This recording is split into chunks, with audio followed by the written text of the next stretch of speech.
Hello and welcome back. A big thank you to all our hosts in the booths. It's been great hopping from booth to booth, seeing you all keeping busy there. And thank you for everybody who tried out the networking tool and who joined us for the lunch in the social room. Really nice talking to you. Please do share in the chat if you went to some booths, if you met somebody interesting in the networking. Let us know in the chat how you got on. We're really curious to hear how it's going. Next, we're moving on to our next session. So we all know that citizen science has great potential to address some of the big societal challenges that our world is facing at the moment: so climate, biodiversity, health.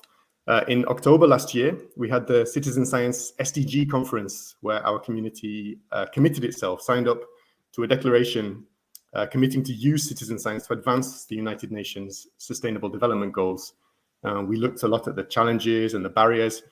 This session, however, will be focused on success stories, looking at some projects that are doing particularly well in tackling the societal challenge that we're addressing. And we have three great speakers lined up for you and a chance to join in the conversation with them in breakouts. More about that in a moment.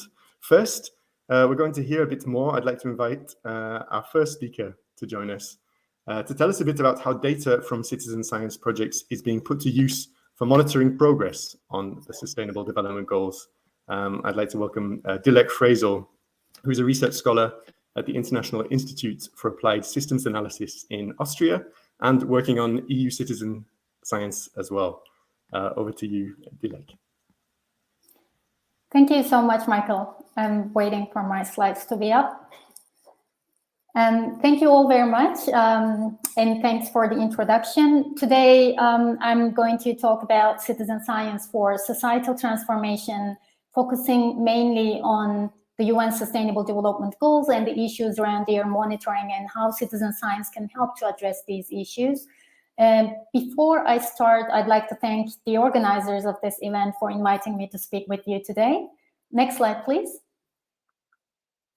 So the UN Sustainable Development Goals, as we've heard today, or the SDGs, are a framework that guides the global development efforts, and they were adopted by the UN member states in 2015 to be achieved by 2030. And the SDG framework contains 17 economic, social, and environmental goals.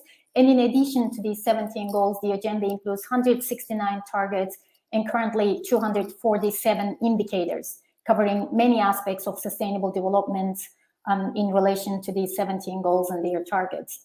So citizen science can support the SDG agenda mainly in two ways, as we've heard again today. So the actual implementation or the achievement of the SDGs, where the idea about societal transformations comes into the picture, and monitoring progress towards the SDGs through data contributions of citizen science.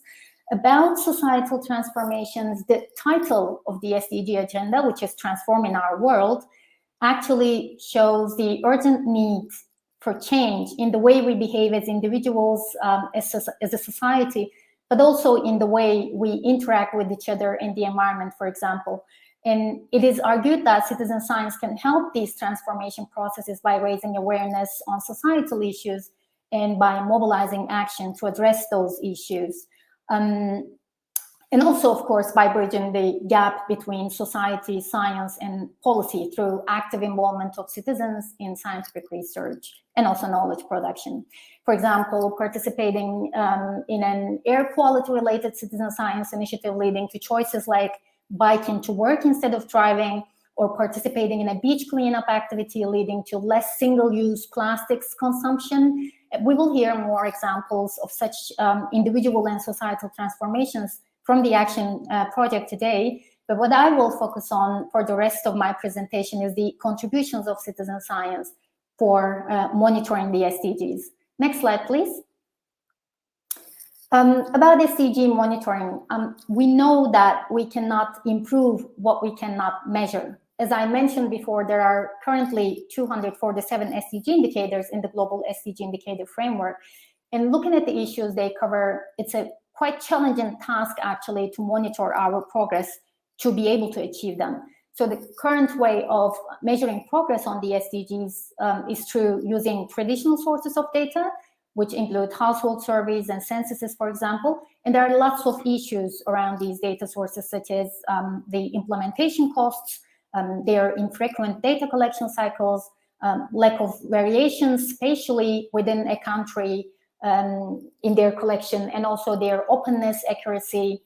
In the end, there is no one single perfect data source. That also includes citizen science.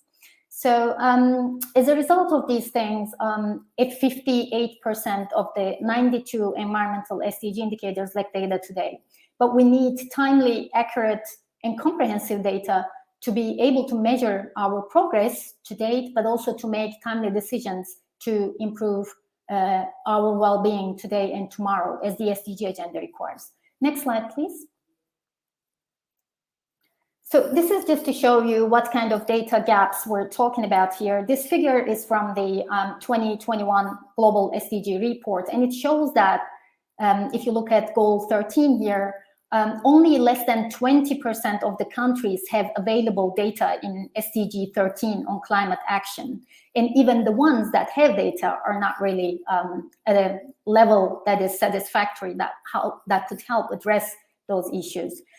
Other examples include, for instance, more than half of the SDG targets cannot be measured in the Asia-Pacific region due to lack of data, and data are available for only 33% of the 104 gender-related SDG indicators in OECD countries. So to address these data gaps, we offer citizen science as a new source of data to complement official statistics, along with other new sources of data, such as Earth observation, for instance. Next slide, please.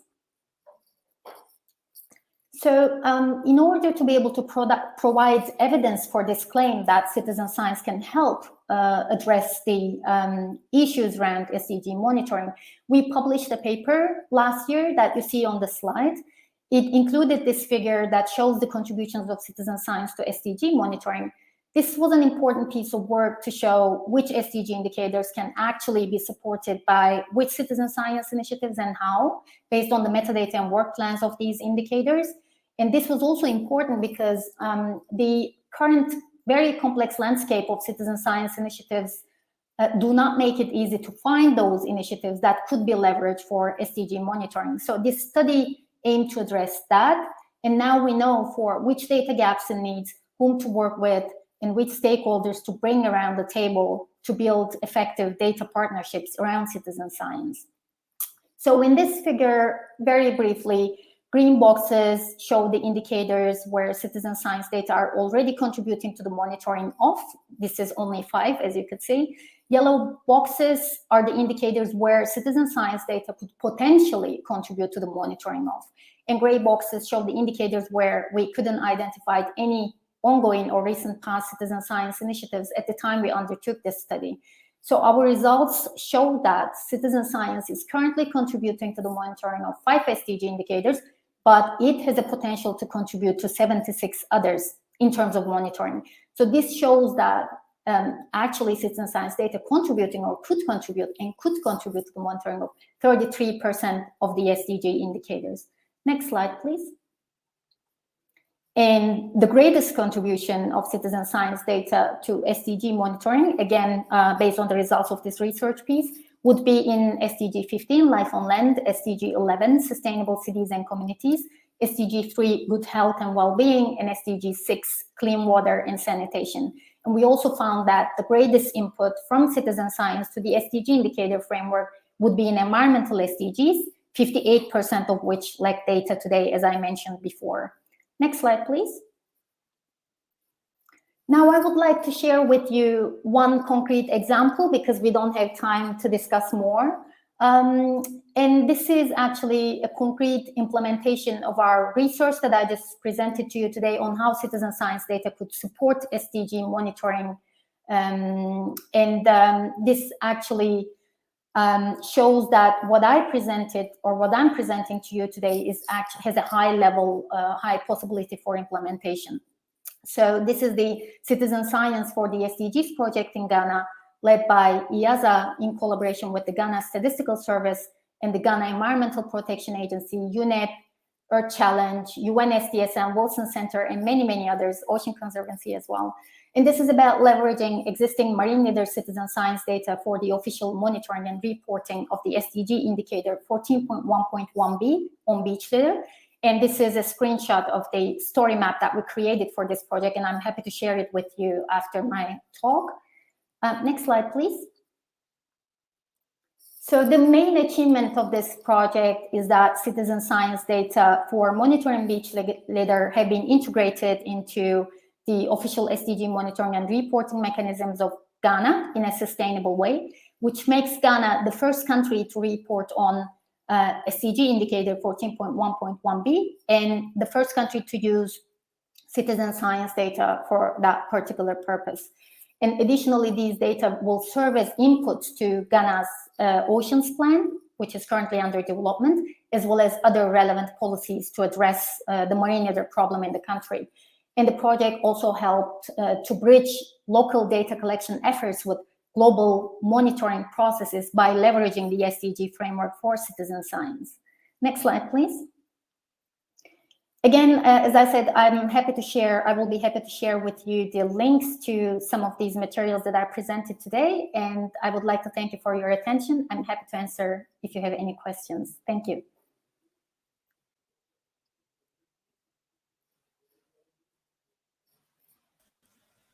Fantastic. Thank you very much, Dilek. Well, I have a question, actually. Yeah, thank you for your presentation. It was really nice and clear, and great to see the potential that citizen science has to contribute to monitoring. I wanted to ask you, what of the areas where you see there is potential for monitoring for citizen science to contribute, but where it's not yet happening, what do you think is the biggest barrier? There are many challenges around the use of citizen science data, of course, for SDG monitoring and official monitoring mechanisms, not only for the SDGs, but also at the national level, at the global level, at the European level.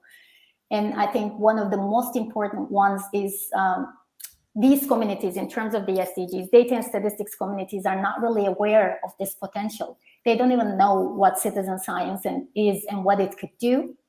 This is one aspect of the problem and one challenge. Of course, as part of this work, we are also working with the national statistical offices and also with the UN Statistics Division to raise awareness on citizen science data and its potential contributions to the SDG monitoring and official statistics in general. But also we're working with the citizen science community, because there also we need to raise awareness on how their data could potentially contribute to the monitoring of SDGs and other societal challenges or sustainable development more broadly. Great, thank you so much. But this is only one aspect. Of course, there are many others. Yeah. Definitely, yeah, and definitely a challenge that we can take on as well to raise awareness of the role of citizen science. A big thank you, Dilek, and please do join us in the breakouts and for the wrap up as well. We'll hear from you later. But I'd like thank you. Thanks so much. I'd like to bring on our next speaker, James Pickstone, who is a community manager for the Restart project, so a social enterprise that aims to fix not only our electronics, but also our relationship with electronics, based in London, but spreading, as we're about to hear, I think, from James. So James, thank you very much. The floor is yours. Thanks, Michael. It's great to be here, and yeah, I'm looking forward to kind of getting started. So the Restart project, as Michael mentioned, is a London-based charity and social enterprise, although we also work with communities and organizations around Europe and around the world. We were born in 2013, mostly out of frustration with the throwaway consumerist model of electronics that we've been sold. We think our relationship with electronics is broken, again, as Michael said. But what does that mean? We think that we're consuming too much, too quickly, and we're feeling disempowered when things go wrong, when gadgets break. And increasingly, our devices are getting more difficult to repair. And we want to kind of push back against this. So in particular, think about the Sustainable Development Goals. We're focused primarily on numbers 8, 12, and 13. Number 12, responsible consumption and production in particular. So our main activity is running community repair events. This is where we invite members of the community to come along with their broken items, their broken phones, toasters, laptops, kettles, etc., and work with a volunteer to work out how to fix it, what's gone wrong, and how it can be repaired. So in this way, we bring people together to share skills and gain confidence to open up their stuff and give people a practical hands-on way of making a difference and learning about the environmental impact of the products that we use every day. We kind of think of our events as community laboratories, and this is where our citizen science approach begins. So whenever new devices come through the door, we record data about what the product is, why it's broken, what was done to try and fix it, and what the barriers were to repair. And we aim to draw a line between these communities and policymakers in Brussels and London to fight for policies around the right to repair that make our products easier to repair in the future. And we wanted to team up with Action to adopt a more widespread citizen science approach to analyze some of this data that we've been collecting. So we've got about 21,000 repair records in our database at the moment, and we have access to a wider set of 50,000 with some partners that we've been working with in the Open Repair Alliance. So we focused initially on investigating the environmental impact of the devices that we use, the most obvious of which is e-waste or waste in general. E-waste is still the fastest growing waste stream in the world, has been for a number of years. And in the UK, where we're based, the UK is the second biggest producer of e-waste per capita in the world. It's a real growing issue. But we're also interested in some of the more hidden impacts of the gadgets, devices, and products in general that we use every day. So every time a device is manufactured, it requires raw materials that have to be mined, processed, shipped, manufacturing facilities that are carbon intensive, transportation mechanisms to get them to the consumer. Every stage of the product's life adds up. And we wanted to better understand this wider hidden impact of our gadgets to investigate the impact of repair of our events. So we assembled a team of citizen scientists, a small team to undertake some research. And we focused primarily on life cycle assessment methodology, which is the industry standard used by companies, manufacturers, public bodies, consultancy firms, and others to estimate the impact of products throughout their whole lifespan, from production to use, transportation, and end of life. So together with our citizen scientists, we searched all of these different sources for publicly available LCA, life cycle assessment data, in product carbon footprint reports and others, such as the one that you can see here from HP. But this was a very difficult, complex process. Most companies don't publish this data. Those that do tend to hide it or make it accessible only in PDF format, buried in their website. And they don't seem to want this data to be publicly available. And the report you're looking at now is a good example. If we take a closer look at that pie chart, you'll notice there are no labels to indicate the percentages of the different components of this laptop. So this is what HP was trying to disguise. We fixed their graph for them. And this, here you can see that 88% of the CO2 impact of this laptop across its entire lifespan occurs before it even reaches the consumer, before it's switched on for the first time. Only 11% comes in the use of that machine once it arrives in the consumer's hands. And this was really interesting for us and demonstrates why repair is so important. Keeping these products going for as long as possible is the best way to reduce their impact over time and reduce demand to produce new products. And this is a trend that we found across many different categories of devices. So in total, we managed to collect data on about 1,406 products, and we were able to extract manually CO2 equivalent data on about 500 of these, including from unlabeled pie charts, such as this one. And overall, what we found for the majority of products that we see at our repair events in our communities, most of the environmental impact occurs before that product reaches the consumer. So for us, this is why repair is really, really important. And it also indicates to us that individual action isn't enough and that we need systemic change. We need products that are easier to repair in the first place. At the moment, as many of you may be aware, our right to repair is under threat. Many companies are actively making it more difficult to repair the devices that we own. Product lifetimes are shrinking in many cases. And so we want to push for a right to repair through legislation, and we want to use the data that we're getting from citizens to help us do this, given that we know the environmental impact that it could have, the benefits of using our products for longer. So using the huge database of broken products that we've collected, we designed a series of citizen science micro-tasks.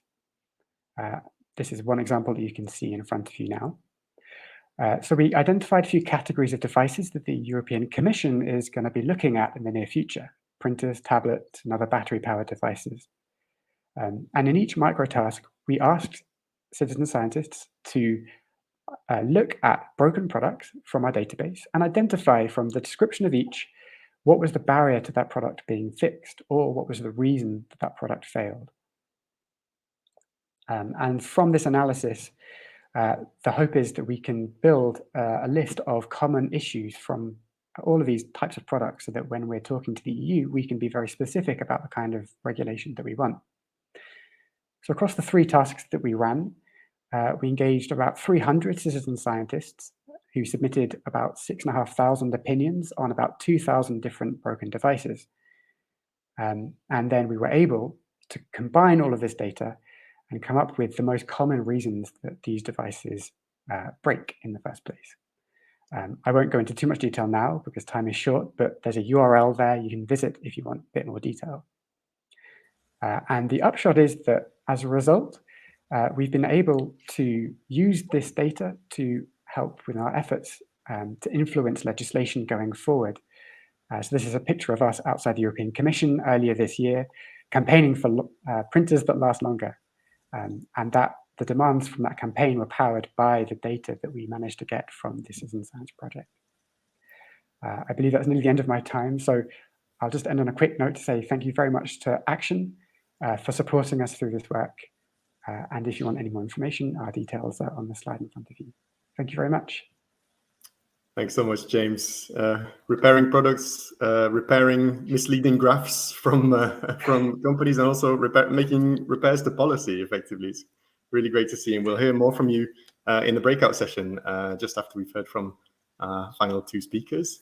But first, I'd like to move straight away to hear from Marc Aguilar. So Marc is a cultural researcher and project manager at BitLab Cultural in Barcelona, a nonprofit that works on participatory cultural innovation with a particular social focus.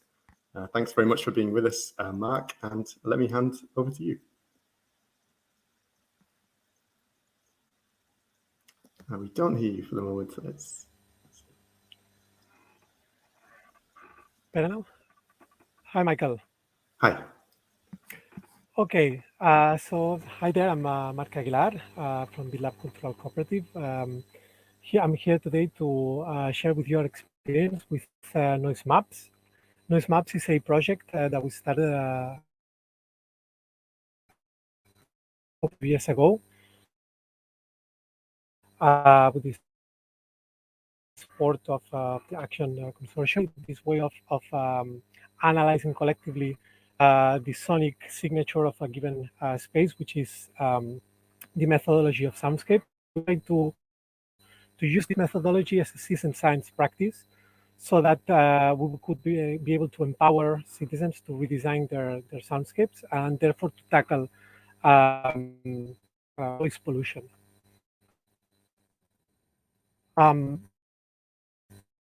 So when we started this project,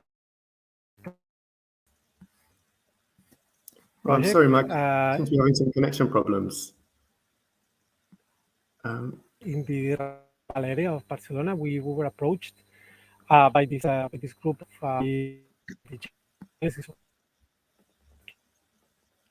tackle. Coming and going a little bit. I wonder if we should move to our next presentation to give Marc a chance to see if the connection improves a little bit. Yeah, I think we'll do that. Sorry about that, Marc, and I hope you can hear this okay. Let's introduce Silvia Tavares. So Silvia is a marine biologist. She is head of the education program at Ocean Live, which is Portugal's first cooperative dedicated to ocean protection. and we're going to be hearing a little bit more about water sentinels. So over to you, Silvia.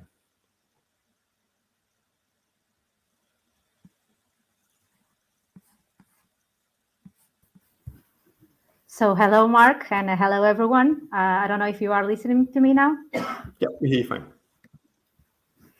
So I was not ready because I was waiting for Mark to say something more, but I will now present my work, our work here in Portugal about the citizen science project for water quality called Water Sentinels. So Water Sentinels was a pilot, an action pilot, where we try to tackle some problems. So my name is Silvia Tavares, and I'm from a small NGO called Ocean Alive. And this work was also made in collaboration with the three scientific partners from the local place. We work in an estuary, and so the mission from Ocean Alive is to transform behaviors and through marine education and by the engagement of the local coastal communities. So our aim is to protect an habitat, an ocean habitat that is unknown for most of people, that are the seagrass beds, and we want to do it by engaging the coastal communities. How does water quality is related with the seagrass beds? It's because when the conditions of poor water quality will affect not only the public health from the people that are living near these places, namely the Sado estuary that is near Lisbon, 40 kilometers south of Lisbon. And also because we know that there are still occurring some major pollution events here in the estuary that are not being detected in the current monitoring networks because they are difficult to detect. And we believe that by working with the fishing community and by training the fishing community to be alert to these problems, and also to know how to collect water samples in these places where this happen, we will be able to provide a solution and to improve the water quality in Sado estuary.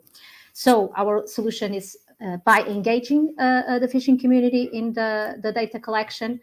We are not only using their traditional knowledge and their local knowledge about the places where these pollution events happen, but also we are fostering these citizen science on these usually not targeted communities, and we are promoting the water quality and preventing future water pollution events. Our work in Ocean Alive, we is directed mainly to 4 SDGs. So we provide long learning education opportunities for people, namely for the women of the fishing community. Also, we are also provide seagrass beds are the marine nurseries for marine life and hotspots of biodiversity. So we are also tackling the SDG 14. And also because these habitat is so important as a sink for carbon dioxide, we are also providing a solution to combat climate change. So these are mainly our areas of action. So this pilot was financed by Action and the European Union on the second cohort of the project between March and September 2021. And we trained 4 local citizens to collect water samples from the estuary following scientific methodologies. Then these samples were analyzed by our scientific partners. And also we collected data from historical pollution events through questionnaires to evaluate also the people perceptions on water pollution, how it has been evolving and what it still needs to be done. Sorry, Silvia, just to check, we don't see your slides moving actually. No? Okay, so we have a problem. Let's see what is happening. Now you can see it. If I don't put it on the... So we see your PowerPoint window, but not in presentation mode for the moment. Okay, so I will probably let in the PowerPoint window, or I will use a different one. I don't know what is best. Let me check. So if I maintain it like this, you will be able to see it? We see the PowerPoint's at the back end, and you could scroll down. It's difficult to read. Let me just share my share, stop my sharing, and I will try to share another file, a PDF file. Maybe it's easy.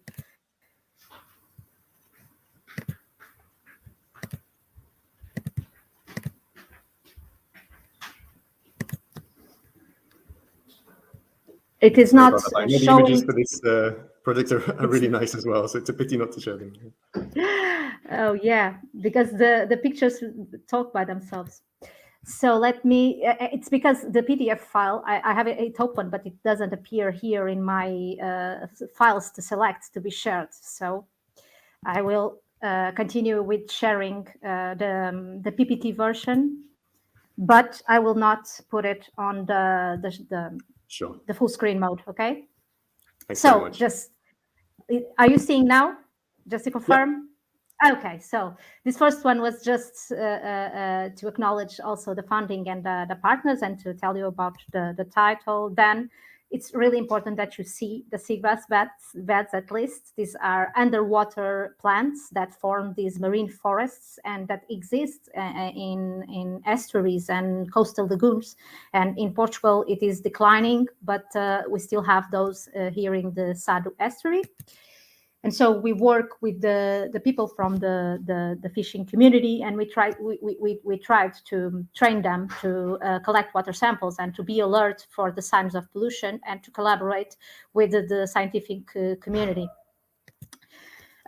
We trained 4 people and analyzed 18 samples during the 6 months of the pilot, and also made 21 questionnaires to evaluate the historical data knowledge of these people about where were the major sources of water pollutions and what were the things they would want us to work with in the future, what they envision and how should we tackle this problem together.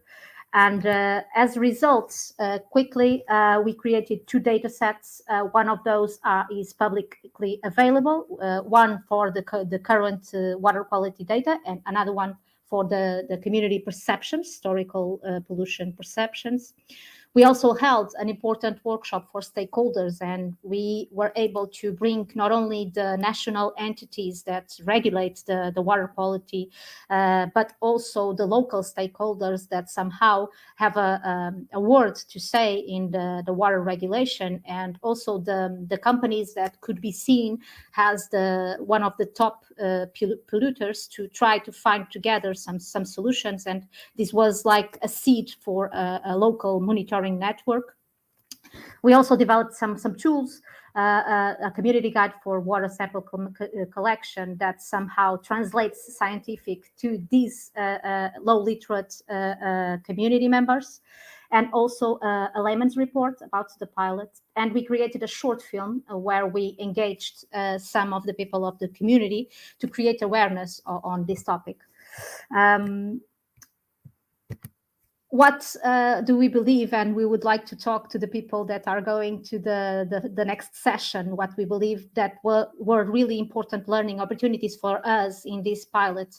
So we came along some problems regarding the participants' privacy issues, namely because some conflicts may emerge within the society when we are talking about water pollution and we are talking about sensitive topics that may cause some conflicts and some negative problems for the participants. And we believe we learned some things about this by having this pilot.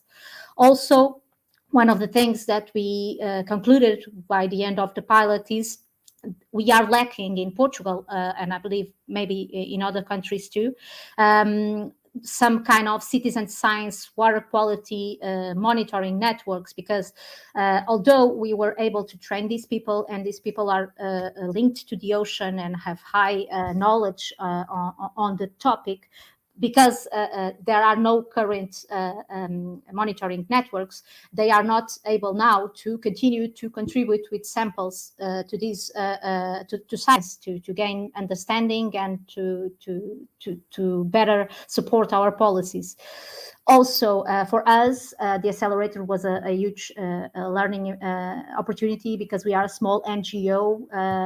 We are 2 marine biologists working, and there's so much that we need to take into account when working with citizen science, namely for pollution events. And to end, just to say that we have all our results are on our website, and everyone can go there, and we have. I leave also our contact for you to know, and thank you so much for the opportunity.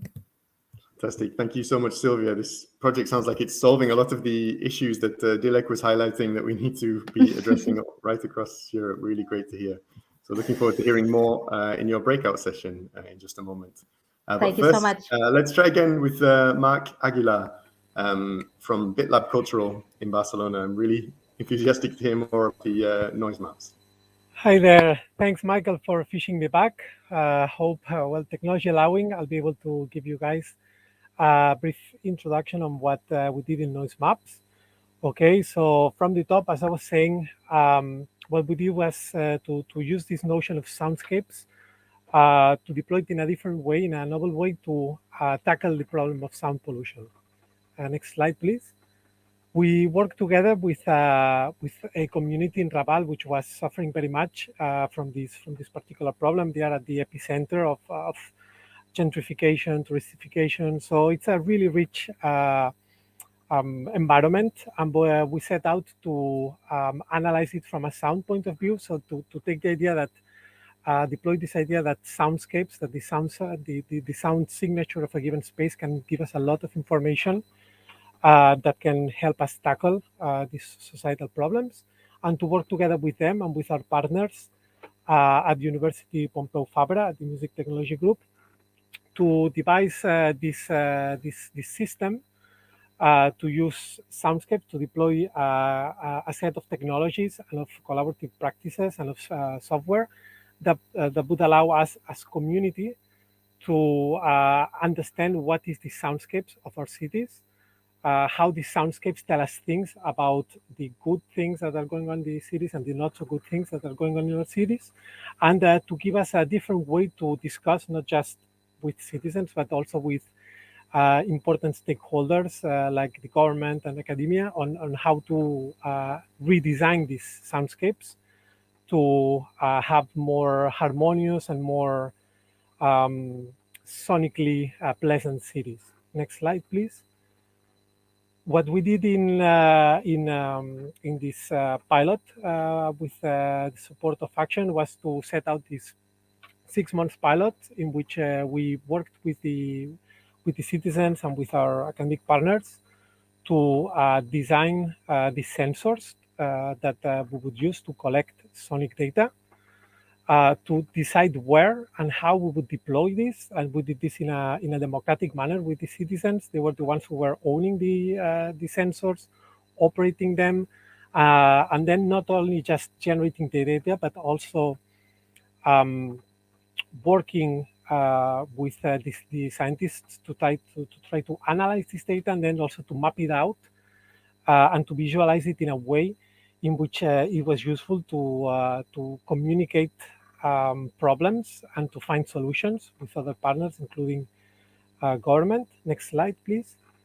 What we had to do in our pilot was to tackle these 3 interrelated challenges. So first, we had a technical challenge in front of us. We had to build a technological system where the pieces, the open source pieces, were already there, but there was really no way to connect this so that we could connect, we could complete this sequence from data collection, data processing, data analysis, and data visualization.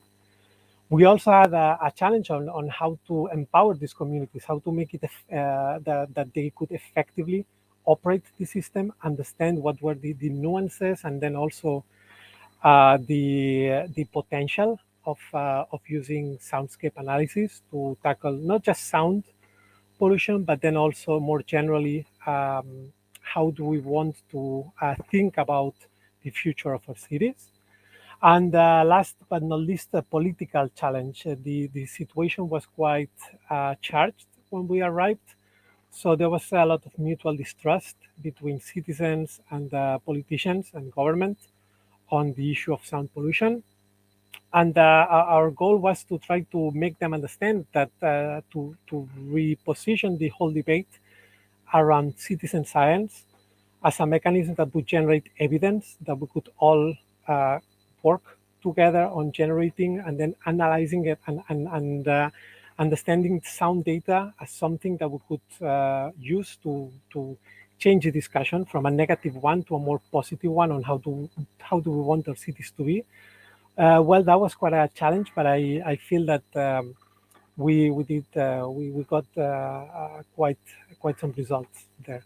Next slide, please. In our 6-month period, we were focusing mostly on achieving this proof of concept on the methodology. We created 3 sound maps out of this whole process. We had more than 30,000 single data points on sound collection throughout Raval. We are also quite proud that we were able to do this toolkit, this manual for communities. So we opened up the methodology and shared it so that any community in the world can get a head start with this toolkit. And then we also promoted the idea with videos, with open seminars that also complement the knowledge on the methodology. And we're happy that in the end we were able to really bring together citizens and government with a new understanding on how the soundscape of the city could be redesigned. And from that moment onwards, they have been working together on trying to change the soundscape in a more positive manner. Next slide. Just quickly, so you see, this is an example of the kind of map that we produced for the project. You had all the different locations. Each of these locations was it's the approximate location of a citizen, of a private household that operated one of the sensors. And in each of these locations, we had all these different readings. Next slide. I'll finish up. We had all these different parameters. So for each of these points and at each of these time and day, we had all these different parameters that allowed us to understand and to characterize what kind of sound was in that location, what kind of social usage was there, and what should we do to change the soundscape. And I guess we can go to the last slide now. Just quickly, you see there's technical. There was quite a technical work on there. All this is open source, so it can be reused by anybody wanting to work on this. And the last slide, please. In which basically you'll see that this is a project that we finished with the Action Consortium last year, but we've been continuing working on soundscaping as a participatory methodology. More generally, to try to use sound as a methodology, a citizen science methodology, to talk about the future of our cities. Through sound, we can reposition many tricky issues, many debates that are quite charged emotionally for the people who are living it, and we can position that as in a more positive manner. And that's all. There's in our website, you'll see that we have all the documentation open. You can check it out, check the maps, check the video, check the toolkits, And just drop us a line if you want something specific. We'll be very happy to let you know more about how we did things. Brilliant. Thank you so much, Marc. And we also have a chance now to hear some more from you and from each of our three speakers presenting projects. It's time to go into breakouts. Your breakouts will be each moderated, and you'll have a choice which you would like to join. To find your breakout room, you just need to click here on the left. Underneath stage, you should see the option sessions. Those have opened now. And for our speakers as well, I'd also like to invite you to come into Hopin, click on the sessions and pick your room. We will see you there. And we'll come back together at 10 past the hour to hear from your breakout rooms. So I'd like to invite you all to join the breakouts, and we'll see you back here shortly.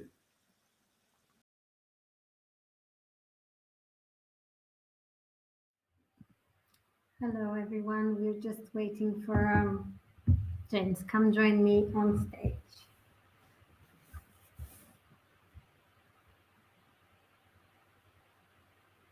I will be moderating the session now. And I'm just waiting for James to join me on stage. I think you need to click the join audio, share audio video. Oh, you've done that. Brilliant. I see that we have 12 people here in the room, so I think we can start.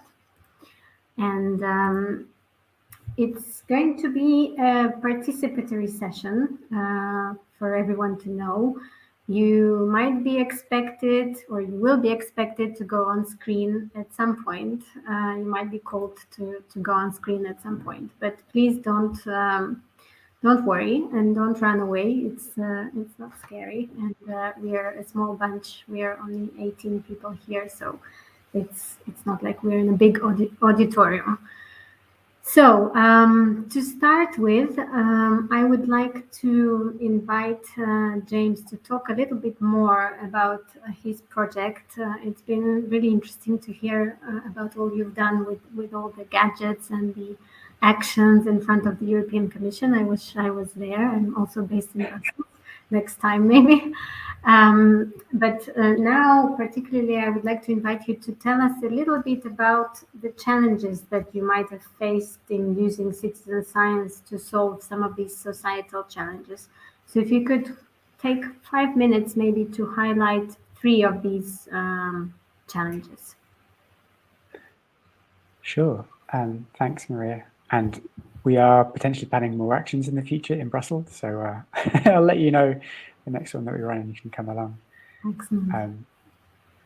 Yeah, okay. So we did encounter a number of challenges, I guess, throughout the project. It was a relatively complex piece of work from our perspective, partly because we split it into these 2 different areas. So one looking at the environmental impacts, and then the second looking at the kind of repair data itself to identify common issues.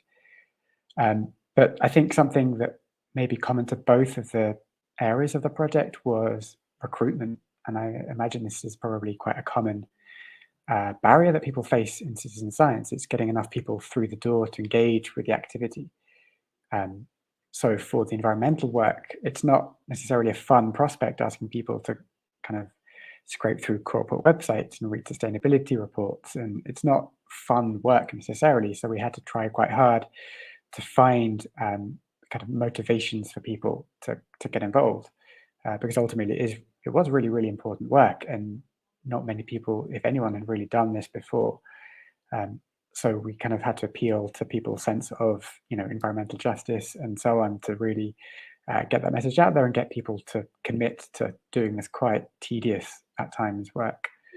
And then for the second part of the project, we tried to make it as accessible as possible. Ours was a digital-only project. It was designed during the pandemic, and we realized that we couldn't have in-person meetups. And so we wanted to design a participatory activity that was as accessible as possible. So we designed our own kind of, I'm not sure what the word for it is, our own digital platform, effectively, to run this tool. And that came with a number of challenges. And obviously recruitment was one of those, getting it out. We could reach our own audience enough, but we wanted to reach beyond the people that we normally reach and make sure that we had as inclusive and diverse a range of people participating as possible, speaking multiple languages, for example, as the record I showed you was in Dutch, I think. And so that was interesting, and we did get support from Action to help us through that process. So developing recruitment strategies, engagement and diversity strategies, and so on, and that did help. And then I think the second challenge that we had was around designing the engagement, particularly in that second part of that project. A lot of what we do is designing digital platforms, but it's very difficult to do, as anyone with any kind of user experience will tell you. Designing a website or a platform in a way that is obvious and intuitive for people to use is very challenging. And so building a tool that was easy to use was not easy, and it went through a few different stages of evolution during the project as we got feedback from people. And actually, that was one of the mechanisms we developed to help us with that, was getting as much feedback as possible from participants. So that was that was a challenge, but I think we did reach about 300 people overall, which was around what we were hoping to reach. So it went okay in the end. And then I think the third area, I struggle to choose just three, Maria. If there's more time, I could keep going, but the third area, I think, was being the intermediary between policymakers and citizens. So one of our main objectives was to bring people into the policy conversation in a really accessible, easy way. And that wasn't straightforward, especially when dealing with the European Commission and the European Parliament, which are notoriously difficult to understand, let's say. And so translating these kind of policy processes in a way that was accessible to the people participating in these tasks and trying to motivate people as that being a reason to participate did prove quite difficult. And we had to change our language and the way we were framing these tasks over the course of the project to try and help people understand why we were doing this and the impacts that it could have. So very briefly, I think that's a quick overview. I could keep going, but I won't, because we don't have all day. No, that's great. I think many citizen science practitioners can probably relate to some of the challenges you've mentioned, and that's what we are going to be talking about in a minute. But before that, I would just like to warm us up a little bit for participation. And I would like to invite our 18 people who are watching us, hopefully, to use the chat and tell me what is the weather like where you are right now. So how's the weather doing? Hopefully it's better than here. Just type your answers in the chat. We want to know. Yes, that's exactly what we want to know, that it's cloudy and cold, like here in Brussels or in Belgium. Any more cloudy, rainy weather? Thank you, Moki. Amazing pink and yellow sunset in Stockholm, Alice. Okay, seems like many of us are in Belgium at the moment and experiencing the same kind of weather. All right, that makes me feel better. Apart from Italy, of course, where it's sunny. One quick other question. What color socks do you have on right now? I have black ones, if I remember correctly. Bare feet. Mine are grey like the sky. Grey like the sky. You're well prepared today. Black. Dorothy, we're sharing black. That's good. More black. Okay. Black socks seems to be the thing these days. A slightly more serious question. If you could take a couple of minutes to summarize, briefly summarize in the chat, citizen science project that you are currently working on. So maybe a title and a one-sentence description of what is it about. So what citizen science projects are you currently working on, so that we have a bit of an idea of who we have in the room?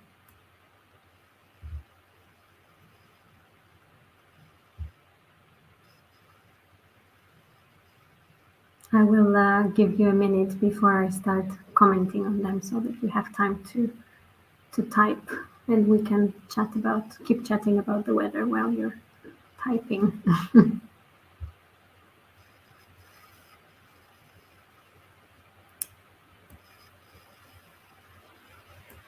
Okay, we have a few of those.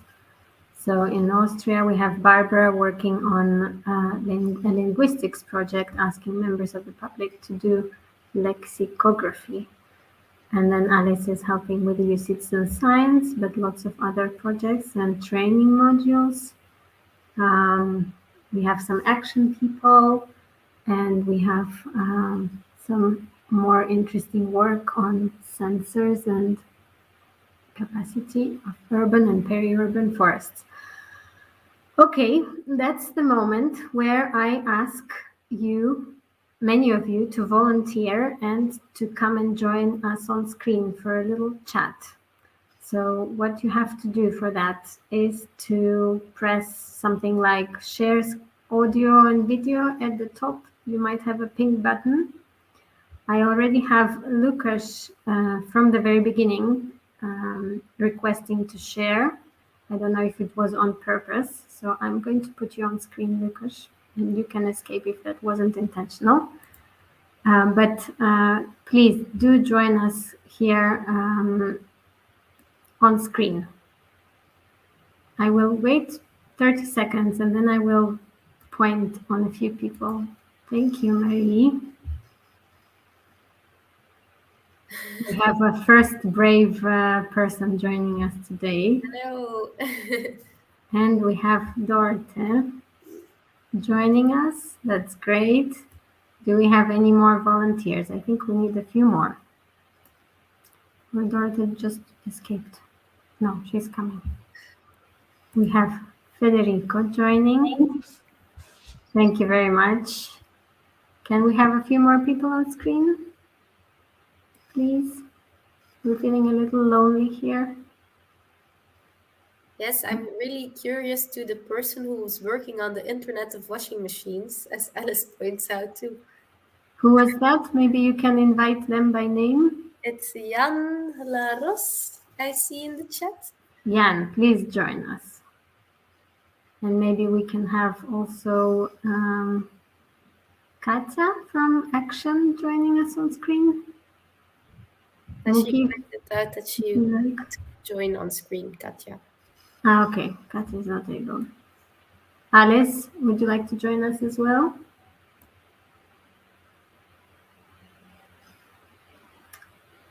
Okay, we have Paul joining.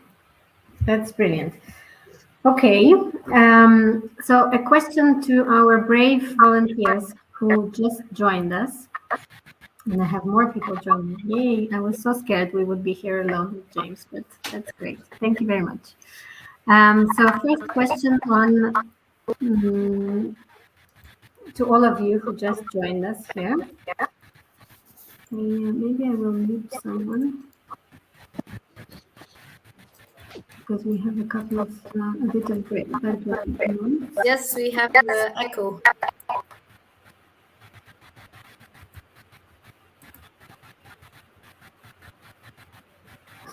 So, using your I think it's Paul who is echoing.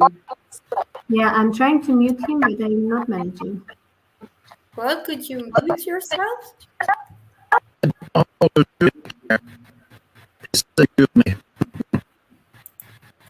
Paul, I will remove you from...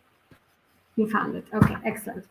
So, using your fingers, can you please show me how much do you relate to some of the challenges that James mentioned in his talk? So first, he spoke about the recruitment of volunteers and getting people engaged and motivated. So one is, that's not something I have a problem with in my citizen science project.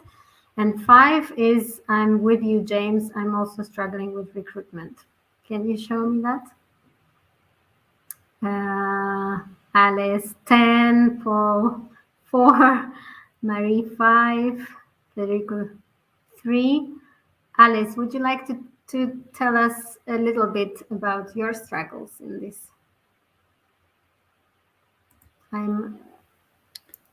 Yes. No, I really, really related to what James said about policymakers and so on are using very elaborate language that just doesn't really chime with how other people speak. And actually, that's a personal struggle for me. It goes back to my student days. Whenever I wrote a dissertation or anything, they would tell me, that sounds like New Scientist.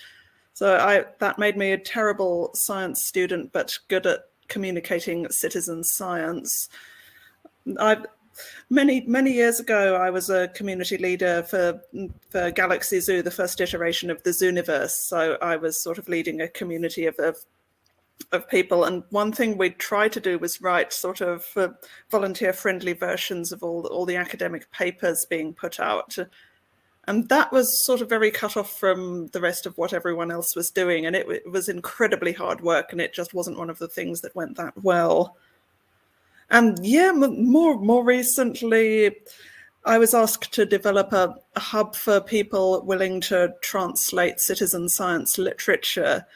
So I went to the Department for Scientific Translation, and I did so much research. I interviewed lots of people, and I built what I think was an okay platform. But I just didn't have the resources to make it interactive so that people could just type easily. They had to put in so much commitment, like download this file, upload this file, email Alice. And why should anyone go to so much effort? So yeah, the recruitment, I think it was really a technological issue. And sometimes it's to do with language and sometimes it's to do with technology. So yeah, I can really identify with what James said. And also thank you folks for helping me repair my laptop. I lost the N key, but I did manage to write my dissertation, and I still failed my MSc, but I got a PG dip. Congratulations for the repair, at least. Yeah, thank you, Restart. Thank you to you. So thanks, everyone. Thanks, Alice. Federico, I'm curious to hear from you. You had 3 fingers, so you're doing some things okay, I guess. Can you share some maybe best practices or what has worked for you or relates to the challenge? Okay, yes. Just to make a little bit of background, we had this pilot project in the Action project. So as part of the project, we placed some sensors within and around some urban and peri-urban forests. And the sensor will collect data every day. But each month, we physically had to go out into the forest to send data from the sensor to the centralized system. So it's not an easy task because you had, to go through the forest, which is not always super easy to do. You have to do it in winter, when it's cold, when it's rainy, and so on. So I shared a little bit I had a little bit a hard time in finding volunteers to do that for months. But I agree with James. One very important thing is to explain why we were doing that, and finding like a common goal with the people you are speaking with. So we decided to really focus and stress that. So we targeted as a first thing environmental associations, NGOs, or people having a stake in the forest. And we explained them that with this study, we will be able to really explain policymakers why forests are important and why should we protect them and also maybe plant new forests. So they really shared the motivation that was behind the project. So they really were despite the fact that the task was not easy, they accepted to be engaged in the project.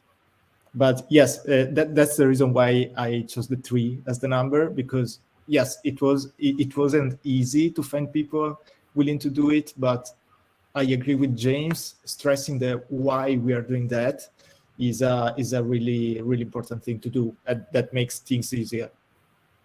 Yeah, so really working with the motivation of people who might be joining your projects and try to play with that card. Another, I think, challenge that James mentioned was this idea of being an intermediary between policymakers and citizens and trying to bring people into policy conversations. How is that on a scale from 1 to 5 in your citizen science projects? Can you show me, do you share this challenge with a 5, or that's not really applicable to me? That's a 1. 2 with Federico. Marie, not so much. Dorothy, 2. Okay, let's hear from Marie. Is it a 1 because it's just not what you do in your project, or it's not for you, it's easy peasy for you? So a bit of background. I'm Marie from the Natural History Museum in Brussels. And I started there as a freshwater biologist and ended up with the EU Citizen Science Project because I was an enthusiast one about the bioblitzes organized by Carol Paleco, our colleague. And the previous questions I answered with the bioblitz in mind. So the policy part, it's not really something I do. It would be a question to ask to my colleague Carol. So I answered 1 because I have no clue how difficult it is.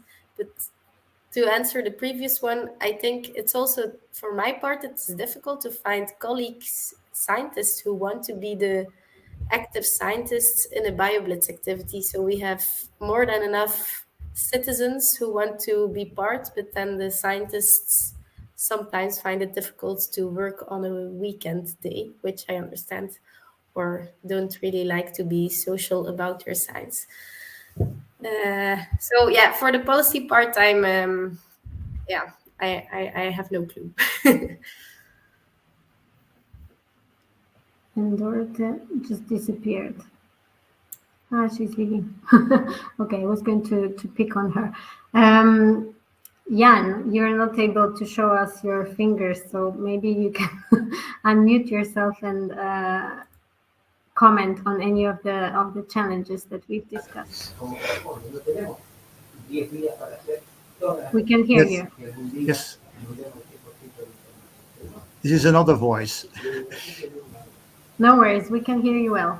Okay. Well, nice to meet you all. And James, we know each other already from the repair movement, and I'm working in Leuven in the city movement, enhancing, let's say, the circular economy and repair in particular, with new innovative approaches, meaning the Internet of Things. Internet of Things, as you know, is about machines and companies trying to make, for example, preventive maintenance possible by putting sensors on those machines. We are putting the sensors on the machine park of the citizens, meaning their household appliances, washing machines, to start with. Proof of concept, meaning at this moment we are designing the module with the sensors for vibrations, for pressure, temperature, current, water, to see how you can measure with an add-on device those, let's say, characteristics of machines, their behavior, in the way that you can compare anomalies with the normal patterns. And so you can detect interventions, or you can also, on both sides, to prevent some failures, or also identify the nature of those failures. This is of great interest to many actors, meaning the companies that can provide services, the repairers and the citizens that want to increase their capacity, for example, for maintenance and other activities themselves. But this is a great pool of data that only can work when you share it. So the big aim of this proof of concept is not putting those sensors in the machines, because this is, well, quite common technology, but to experiment with a platform for sharing those data as an open resource and to try to make sense of the big data approach when this can be, let's say, multiplied, when this type of approach is not just limited to one brand. Many machines are already smart, but are limited to the one brand that offers this machine, and to the many purposes for maybe repair, but also for energy efficiency measurements. Those type of approaches can be very beneficial. So the idea is to join up the data economy approach, the data approach for scientific policy and, let's say, business approaches by joining this data, pulling this data, and using citizen science as the lever to connect citizens with those challenges. This is new for us too. We are newcomers for the, let's say, in the citizen science approach. As James, we are engaged in the repair movement, and there we already register a lot of data. We've never called it citizen science, but it is in fact already in the past experience of citizen science experience.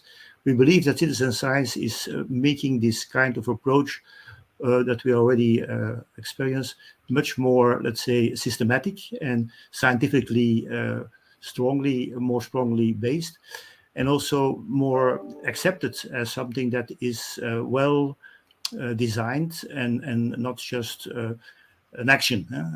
It's action research, but with a kind of scientific basis, that's a statistical basis and databases that will make the impact much bigger on policy, on business services, and certainly on the role of citizens in these developments. Thanks, Jan, for this elaborate comment and sharing your experience. We have maybe 1 minute before we have to rush back to the stage. James, would you like to comment on any of the things that you heard or would like to relate to? I mean, a lot of familiar kind of stories and memories coming back to me from your experiences, I think. So particularly in terms of the first challenge in recruitment, I think it sounds like a lot of people have had very similar challenges. And Federico, I think, good to see you again, by the way, Federico. We were both part of the Action Incubator together. But yeah, it was good to hear that the approach of selling the why is really, really important. And I think that's a big takeaway and something that we learned throughout that process. We learned more and more on the why as a way of motivating people. Yeah, and in terms of engaging with policy, it sounds like it's a challenge no one's really cracked yet. It's difficult, but I think it's still quite important. I think for us, it's like one of the more important bits of work that we're doing at the moment, and so it's something we're going to keep trying. So Silke, I was interested to read your comment in the chat. I'm not sure if everyone's seen it. It's good to hear that potentially the new German government might be leaning into citizen science more heavily. So that's cool. Maybe they'll also lean into communicating it a bit more clearly as well. That would be nice. But until that happens, I think we still have to be the intermediaries and the translators from that perspective. Thanks a lot for a nice chat. Thanks to our brave volunteers who joined our discussion. I think lots of nice points that we all share. And let's meet again on the stage for a quick wrap up of the day. So just click on stage on the left-hand side and we'll see you there in a second.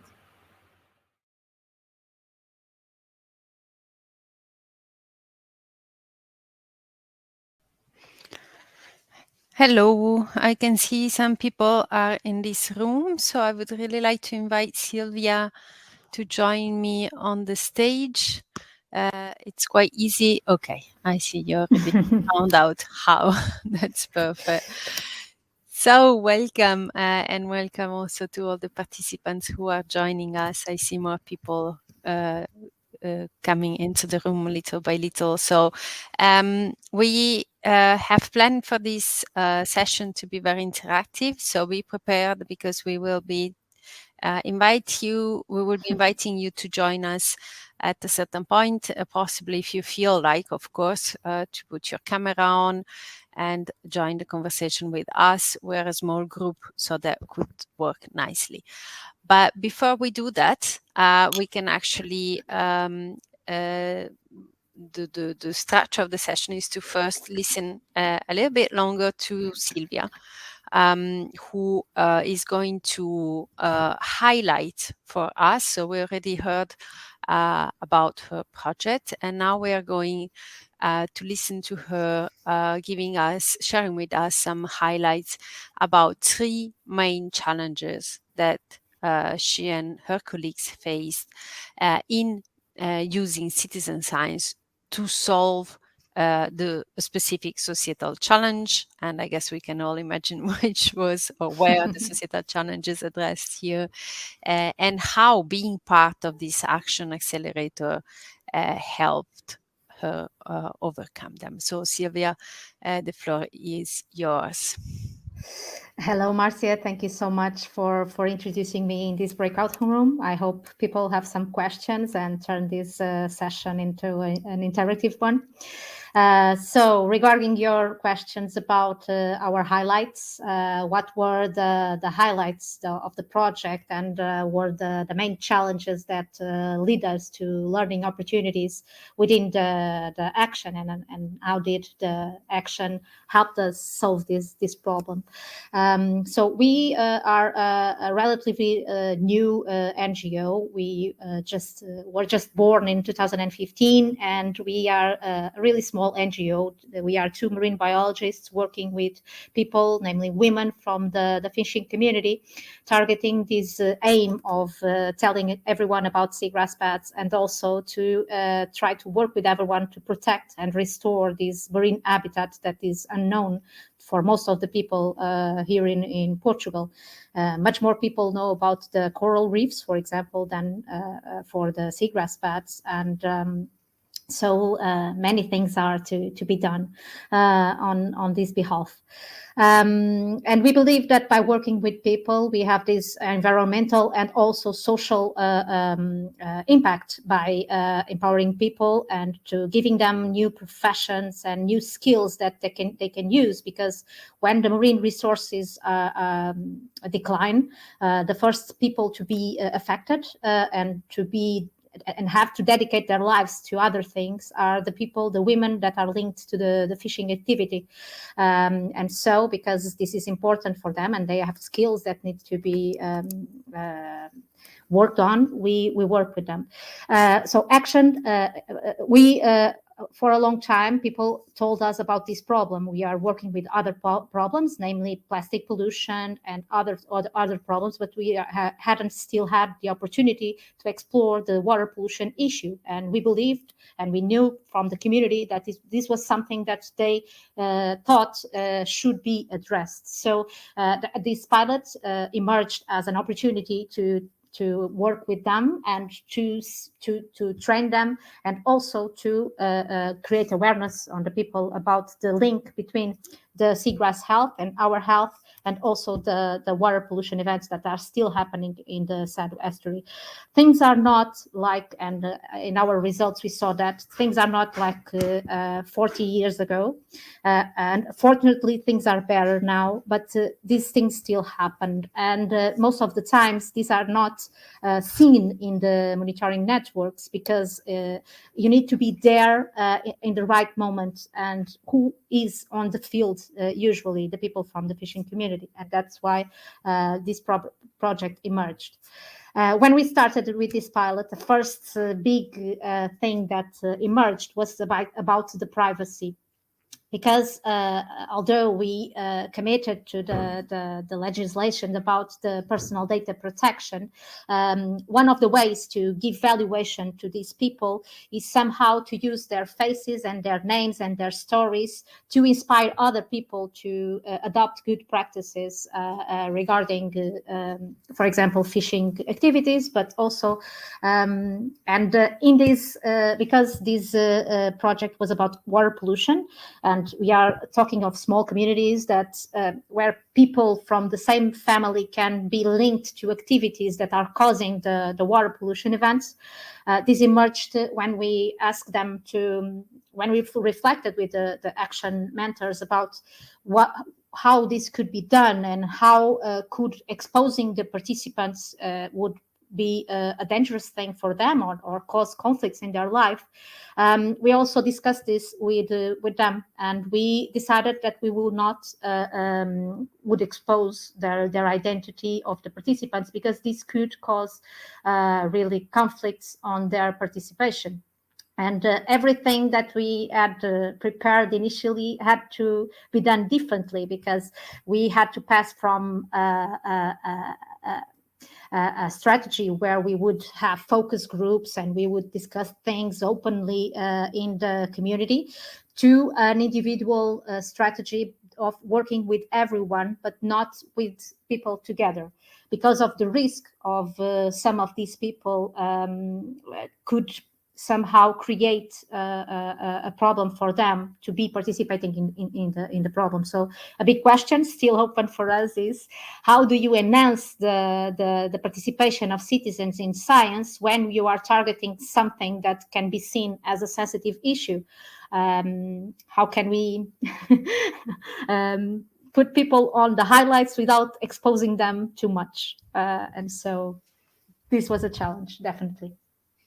Thank you very much, Sylvia. I think you had quite some interesting challenges to face, and I'm really curious to hear whether our participants can relate to any of those challenges in what they do. Before we go into the interactive part of the session, I just wanted to have a little warm-up moment. I know we have been listening to people talking for quite a long time now, so let's forget for a moment about what we are focusing on, and let's have a little moment to again try and get to know each other a little bit. So we are a relatively small group. We are 14 in this room. So I'm going to post a few questions in the chat, and if you would like to answer in the chat, I'd be really happy to hear your answers. Be careful with choosing the right chat. So on the right of the page, you will see event, my agenda, session. So you need to go in session, otherwise you will be posting on the main chat of the event. Exactly. So there are, again, very difficult question. The first question being, how is the weather where you are right now? That's an excellent warm-up question. So I would like it was really a little bit more warm. Indeed. Brussels is also grey and wet. I can relate to what Carolina wrote. Cloudy, cold, rainy, grey. I see that weather is not so good in many parts of Europe. So, okay, at least I feel better now that it's not just Brussels having pretty horrible weather right now. Okay, then the next question, and this is even more difficult than the first one, is what color of socks do you have on? I also had to check. I didn't remember. I did. Mine are plain black, so very boring. Mine are gray, not Okay. interesting too. Someone is wearing bright green socks. Nice. Green, yellow eye. It's matching the weather. Black indeed. Same for mine. Dark gray also match the weather. But I see some people have some really nice colors. That's nice. Very nice to see. That's great. Okay, last question. Maybe this will go better than the weather before we go back to talk about the challenges we are facing. So how is your mood?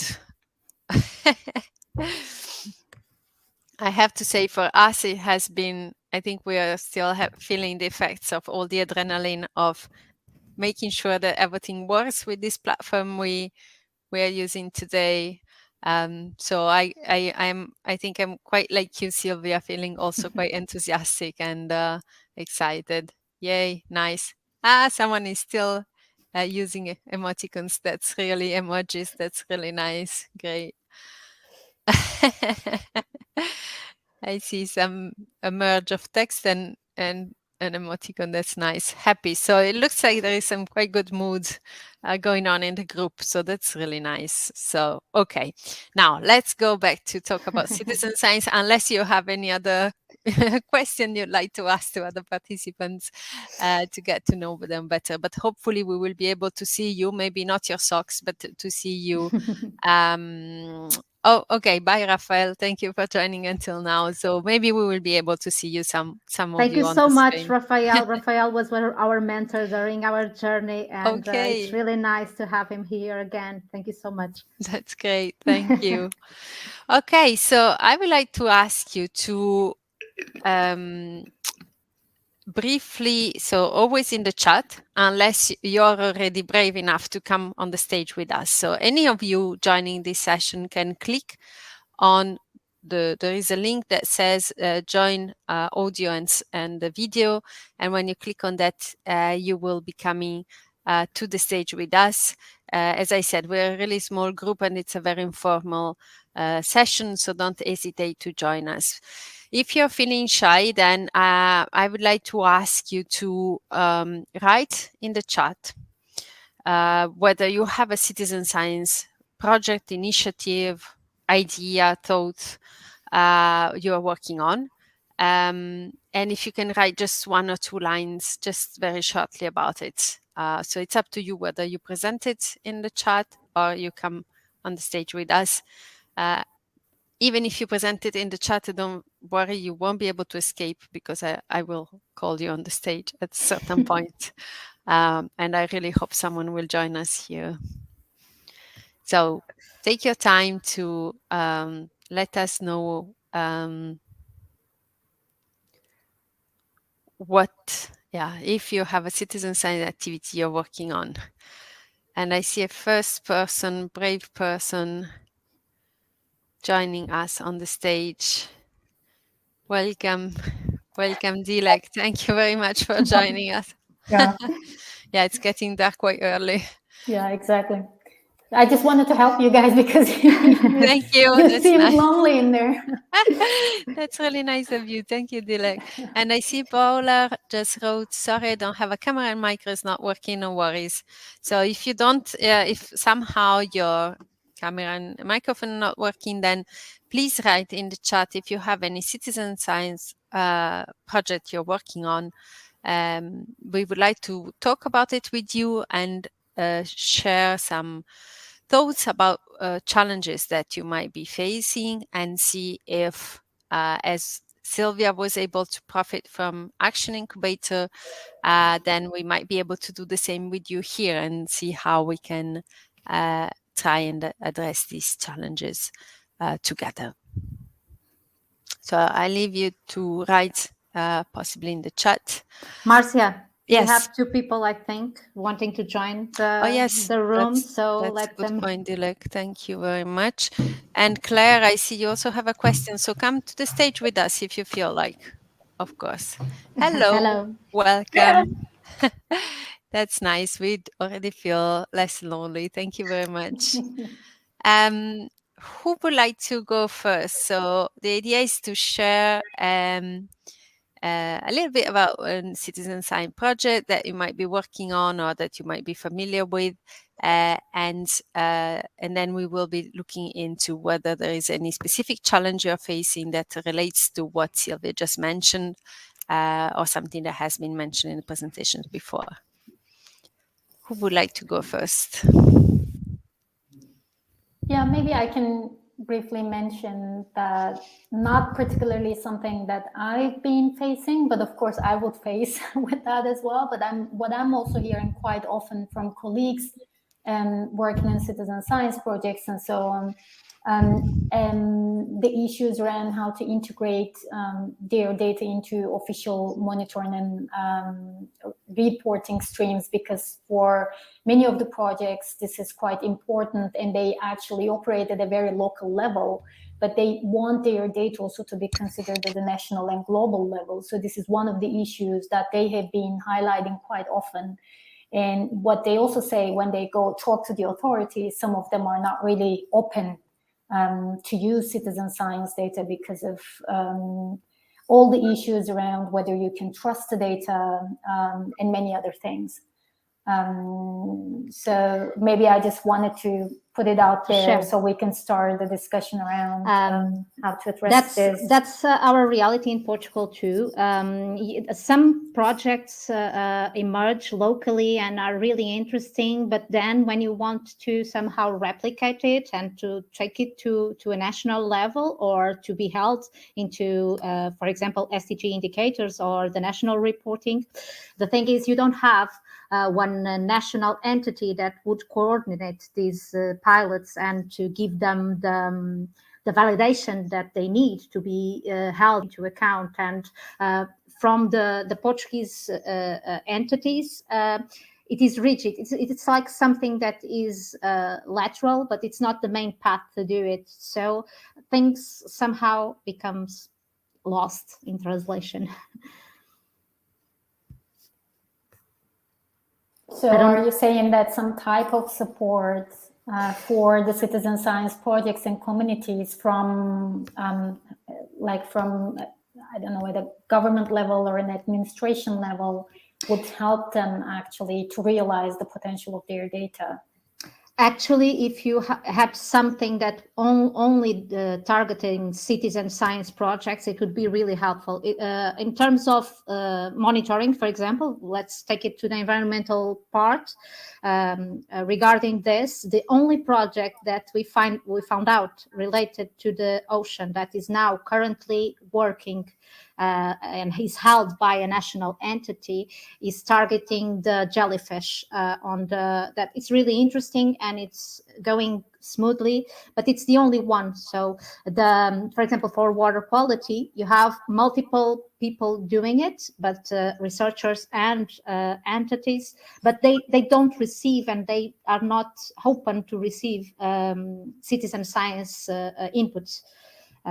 Even if these inputs are from people that somehow are really knowledgeable of the field, like, for example, the people from the fishing communities. Mm-hmm. So one way to address that maybe would be to be able to openly communicate the issues or also the quality of data, because probably one of the reasons why they are reluctant to use citizen science data is data quality related. So maybe an open communication and improving methodologies together as partners would be helpful. Exactly, working together. We made this final workshop with stakeholders and we bring all the people together, and we saw that even between national entities, people are doing things that are not communicating with one another. And sometimes what I think would be really helpful to somehow unlock this potential is to have someone inside these organisms that looks at these pilots, for example, and sees the potential for organizing, because you have a lot of NGOs in all of the country that would be really eager to help and would be able to do it in the right way if there was someone coordinating it. So what I think is lacking is somehow that coordination figure that would be had to be linked to the governmental agencies, but also to the universities and scientific community. Thank you very much. And I see.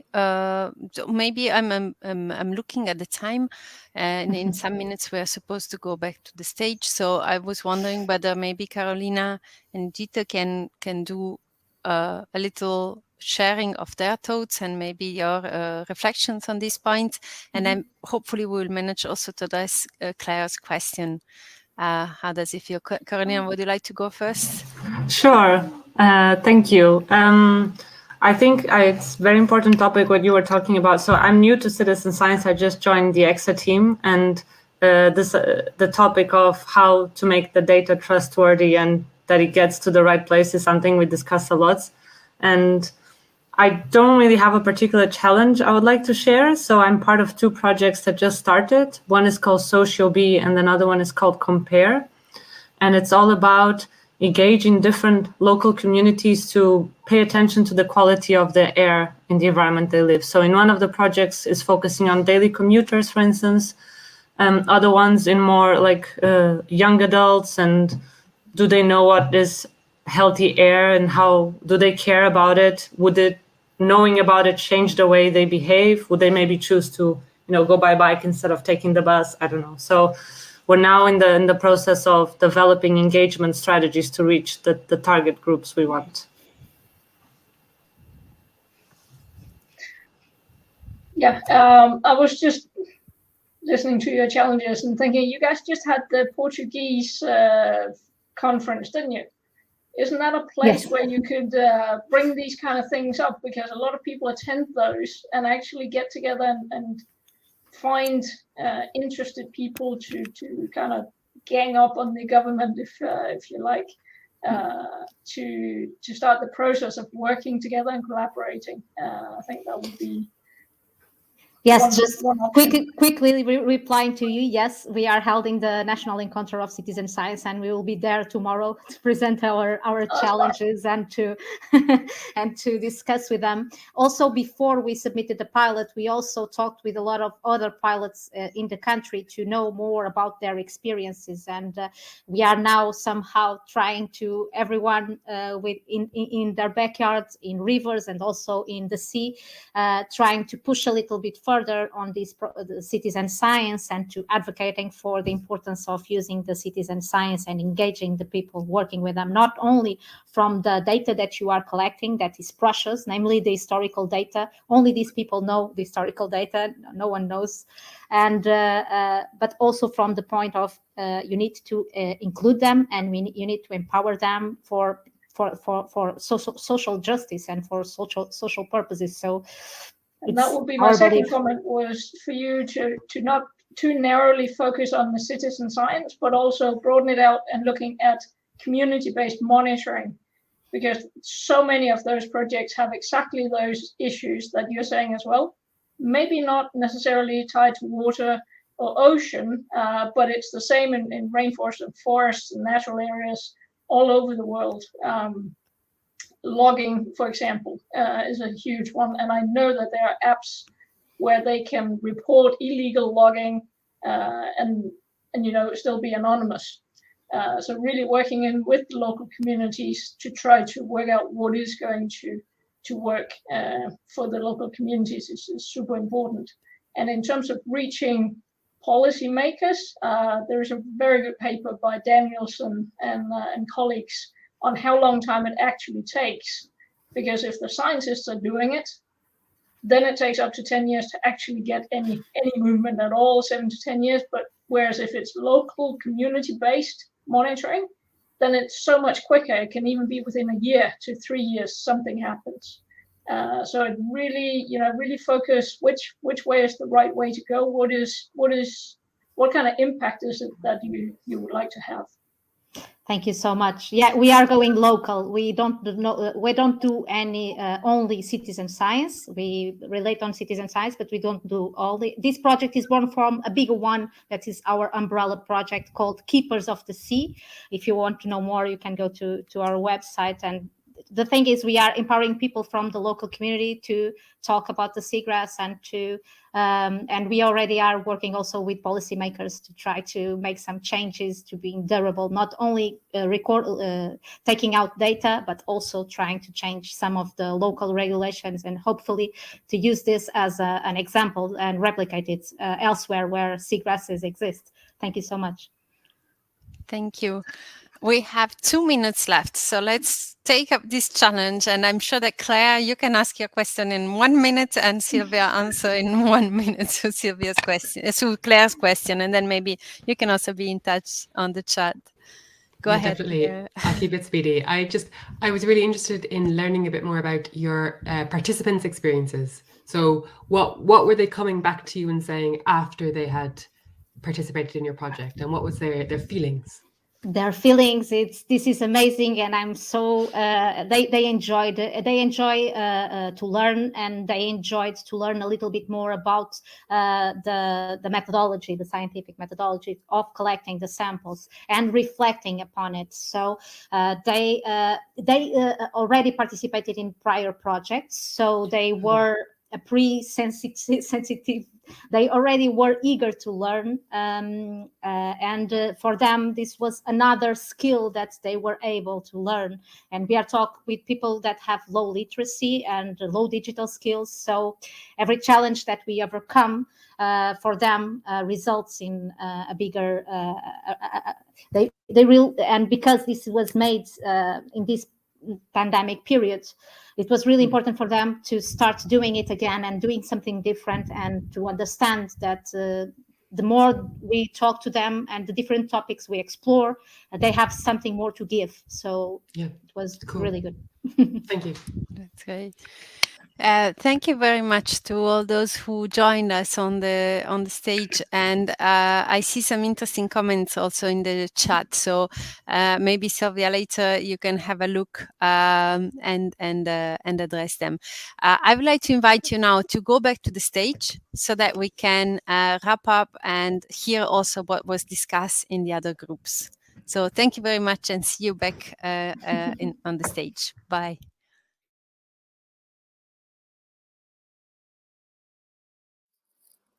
Hello.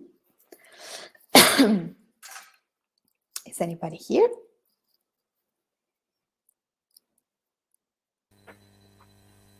Hi, Marc. Antonella. Hi. Well, we had some problems before, but I think we sort of saved the situation. Hi, Claudia. Hi, Antonella. Let's give a little bit of time for the others to join us. Hi, Sophia. I will allow you the sharing of the screen just after the first part of this session. Hi, Beatriz.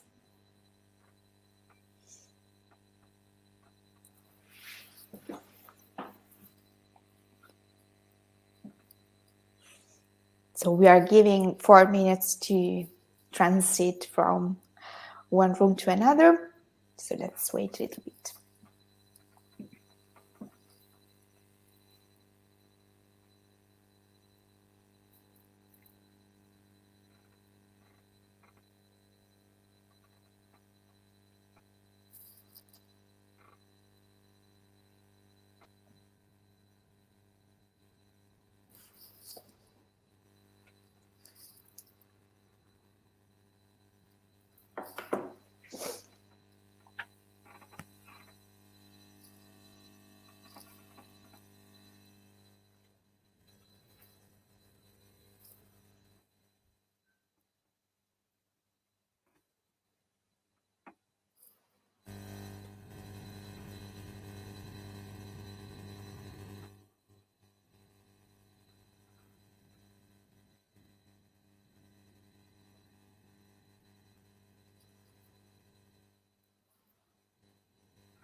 Okay, I think we can start. If someone else will join us, we will reintroduce ourselves. So I'm Antonella Passani. I'm a social scientist. I'm the community manager at Action and partner and head of research at the Six Ecosystem and SMEs based in Rome, Italy. I will just facilitate. So the protagonist of this stage is still Marc, and of course you. This is where we will have time to talk. So Marc, just as a start, one question for you. What have been the 3 main challenges you face in using citizen science while addressing a societal challenge as noise pollution, and how did the Action help out, if it did? Okay. Thanks, Antonella, for the question. Yes, indeed, it was really useful for us to be part of the Action Accelerator. If I had to highlight 3 issues, I think I would start with a problem of governance. I think one of our biggest challenges was to sort of negotiate this mediating role between citizens and public administrations. It wasn't really our intention, but very often we felt like we had this uncomfortable middle role. Okay, the citizens were very activist. The government was very defensive sometimes, and of course, in any participatory project where you're trying to really engage with all the stakeholders, you have to try to let's say to like mediate between different agendas and interests. But in this case, the previous situation was already quite charged. So there was a lot of distrust already, and this made it difficult, especially since one of the let's say big objectives that we had, and in this we were together with we were more on the citizen side, was to highlight to government that citizen science projects with a strong citizen engagement can be useful partners for the government in tackling problems that they themselves, even if they don't know it, don't have enough information to tackle. So, for example, to focus on noise, the traditional approach is to have rather expensive city council-owned, well-calibrated sound meters around the city. These are quite sensitive. They're let's say more. They give more robust and reliable data, but they can only be at a very few locations. Whereas with the citizen science approach that we built together with citizens, you could have a lot more data, which sometimes had to be validated and checked by hand, but yet it would give you really a good impression. And not just that, it would also give you much more rich, contextual, qualitative information on what was going on at a particular time in a particular place, because it was the citizens themselves who were the ones operating the sensors. So they knew what was going on. They were there. And this was not always, let's say, an easy pill to swallow for government, that they were not even on the same level, but actually below the citizens on the level of information, of data that they had on a given issue, on a given problem, that by law was themselves as government the responsibility to solve.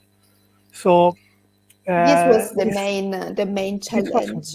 This was one big challenge. I think it was one of the biggest. Another one, which is also related to this, was the issue of privacy and the anonymization of the data, and connected to this of the very nature of the ownership of the data. So we were collecting a lot of sound data.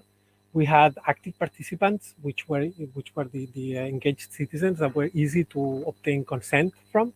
But the passive participants was really, really a difficult issue to tackle. So it's not possible to obtain consent from anybody who might have been recorded. And this is also something that the action experts helped us a lot with in our experimentation protocol. And finally, the third, which was also something that the action team helped us a lot, was on a skill deficit in the technical side of our project. Okay, so basically we knew pretty much everything we needed to analyze the sound, to collect the sound, but we realized that we weren't that good at visualizing complex data sets. And I think this highlights the issue that in any citizen science project, you really need a very diverse set of skills. You will not always have all those skills in your project, in your team. So it's really important to reach out and to have people to whom you can reach out, which in this case was part of the Action Consortium too. Thanks a lot. So we are in a small group. Now my program say I have to do a breakout, an icebreaker. So we will do it, but I'm sure that you are already, at easy, or really feel free to engage. So I will type one question into the chat. How is the weather in your location? Let's see.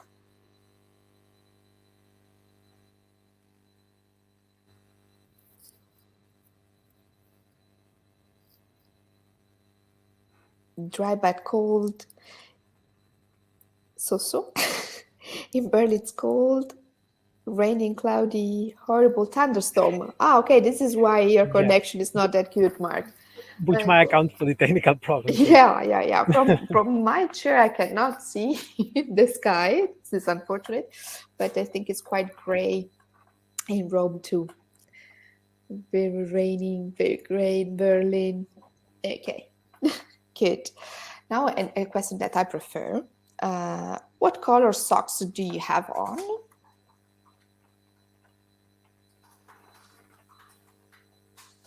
I will check. Okay.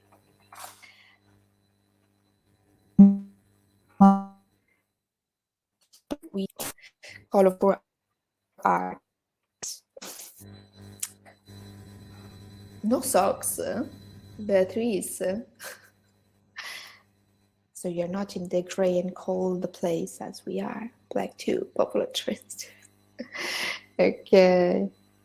Margaret also join us. Okay, I think we warm it up a bit.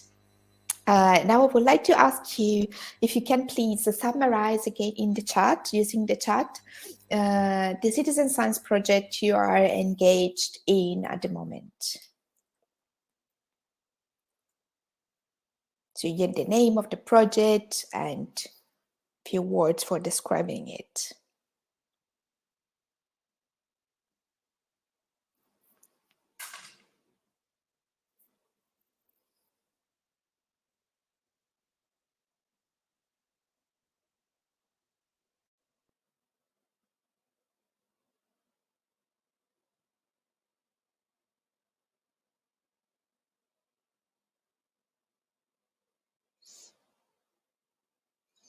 So I can see that quite a few of us work on citizen science, supporting citizen science. So we have Claudia from EU Citizen Science, Antonella Radicchi from EU Citizen Science, Margaret that is supporting and working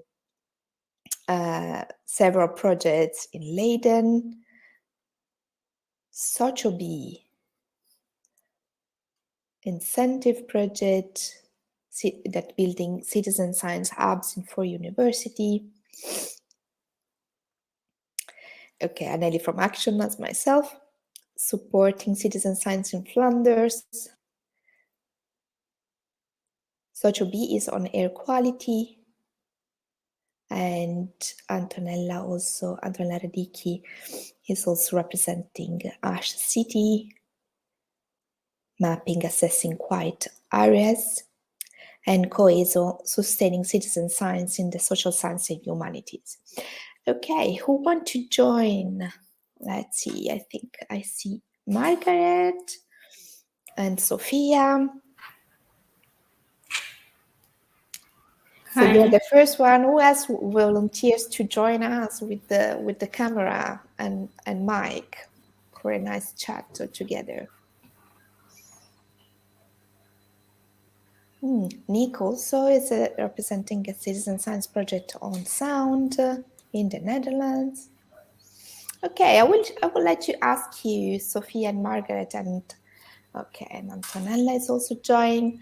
If you share the challenge that Marc mentioned, if you got in your work some of these challenges, and how did you manage to solve them, if you solved them? So we got to governance, so be in the middle between government and citizens, privacy and anonymization of data, and skill deficit.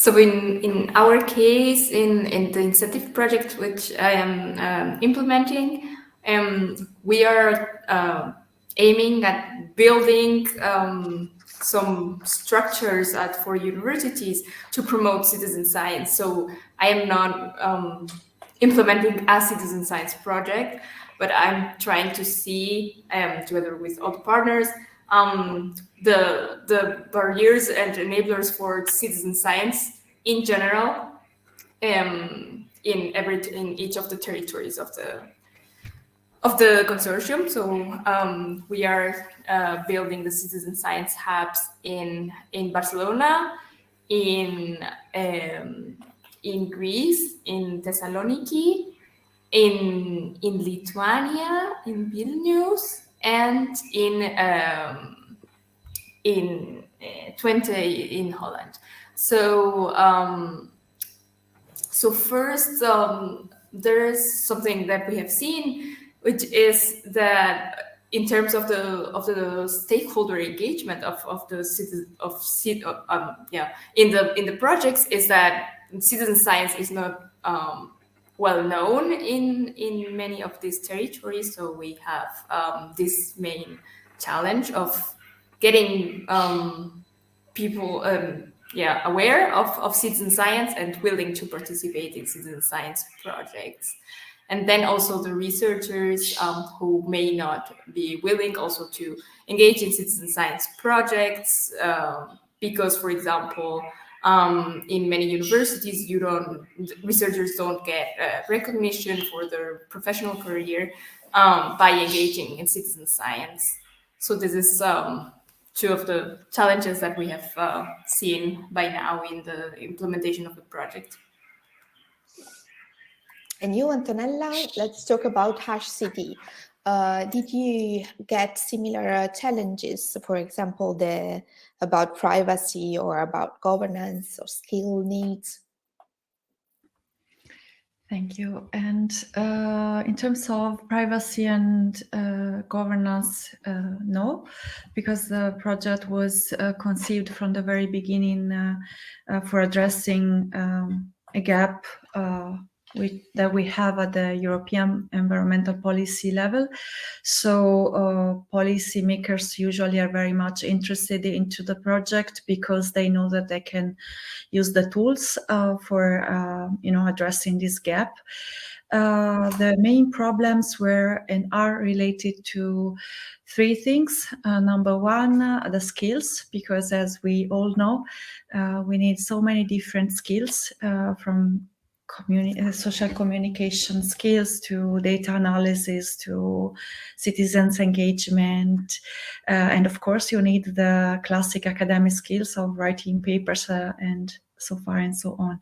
So the skills, number two, the fact that, as also Sophia mentioned, within academia, if your project addresses community engagement, this is not recognized.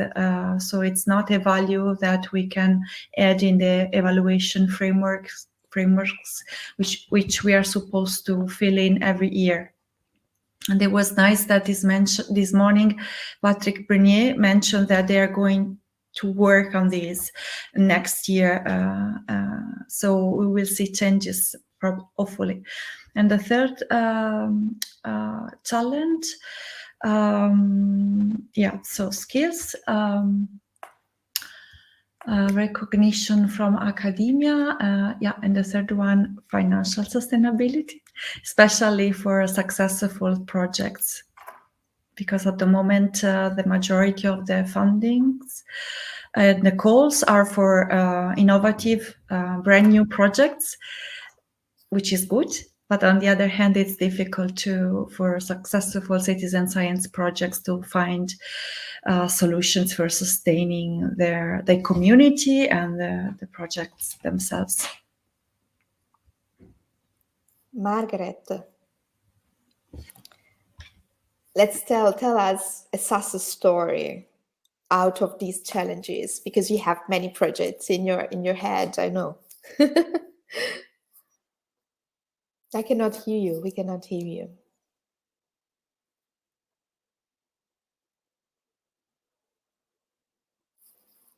No. Let's see if I can help from here. Try pressing the cogwheel. See if the audio settings are taking the right configuration. Because the first time I logged in, I had this problem too. Let's see if that solved it. Yeah, perfect. Yeah, fantastic. Good tip, Marc. That did the trick. It's interesting hearing these recurring themes. I've mostly had a kind of a meta point of view these last few years, working with people who have a lot of on-the-ground experience, exactly like both of the Antonellas here and Sophia, talking about these the experiences of actually running these citizen science projects and making connection, particularly on the governance side. And it's this theme of where the ongoing monitoring activity doesn't have a beginning and an end. It should be an ongoing activity because it continues to contribute insights and reach new communities. And if it's able to recommend interventions, do you want to see a before and after? How successful was that intervention?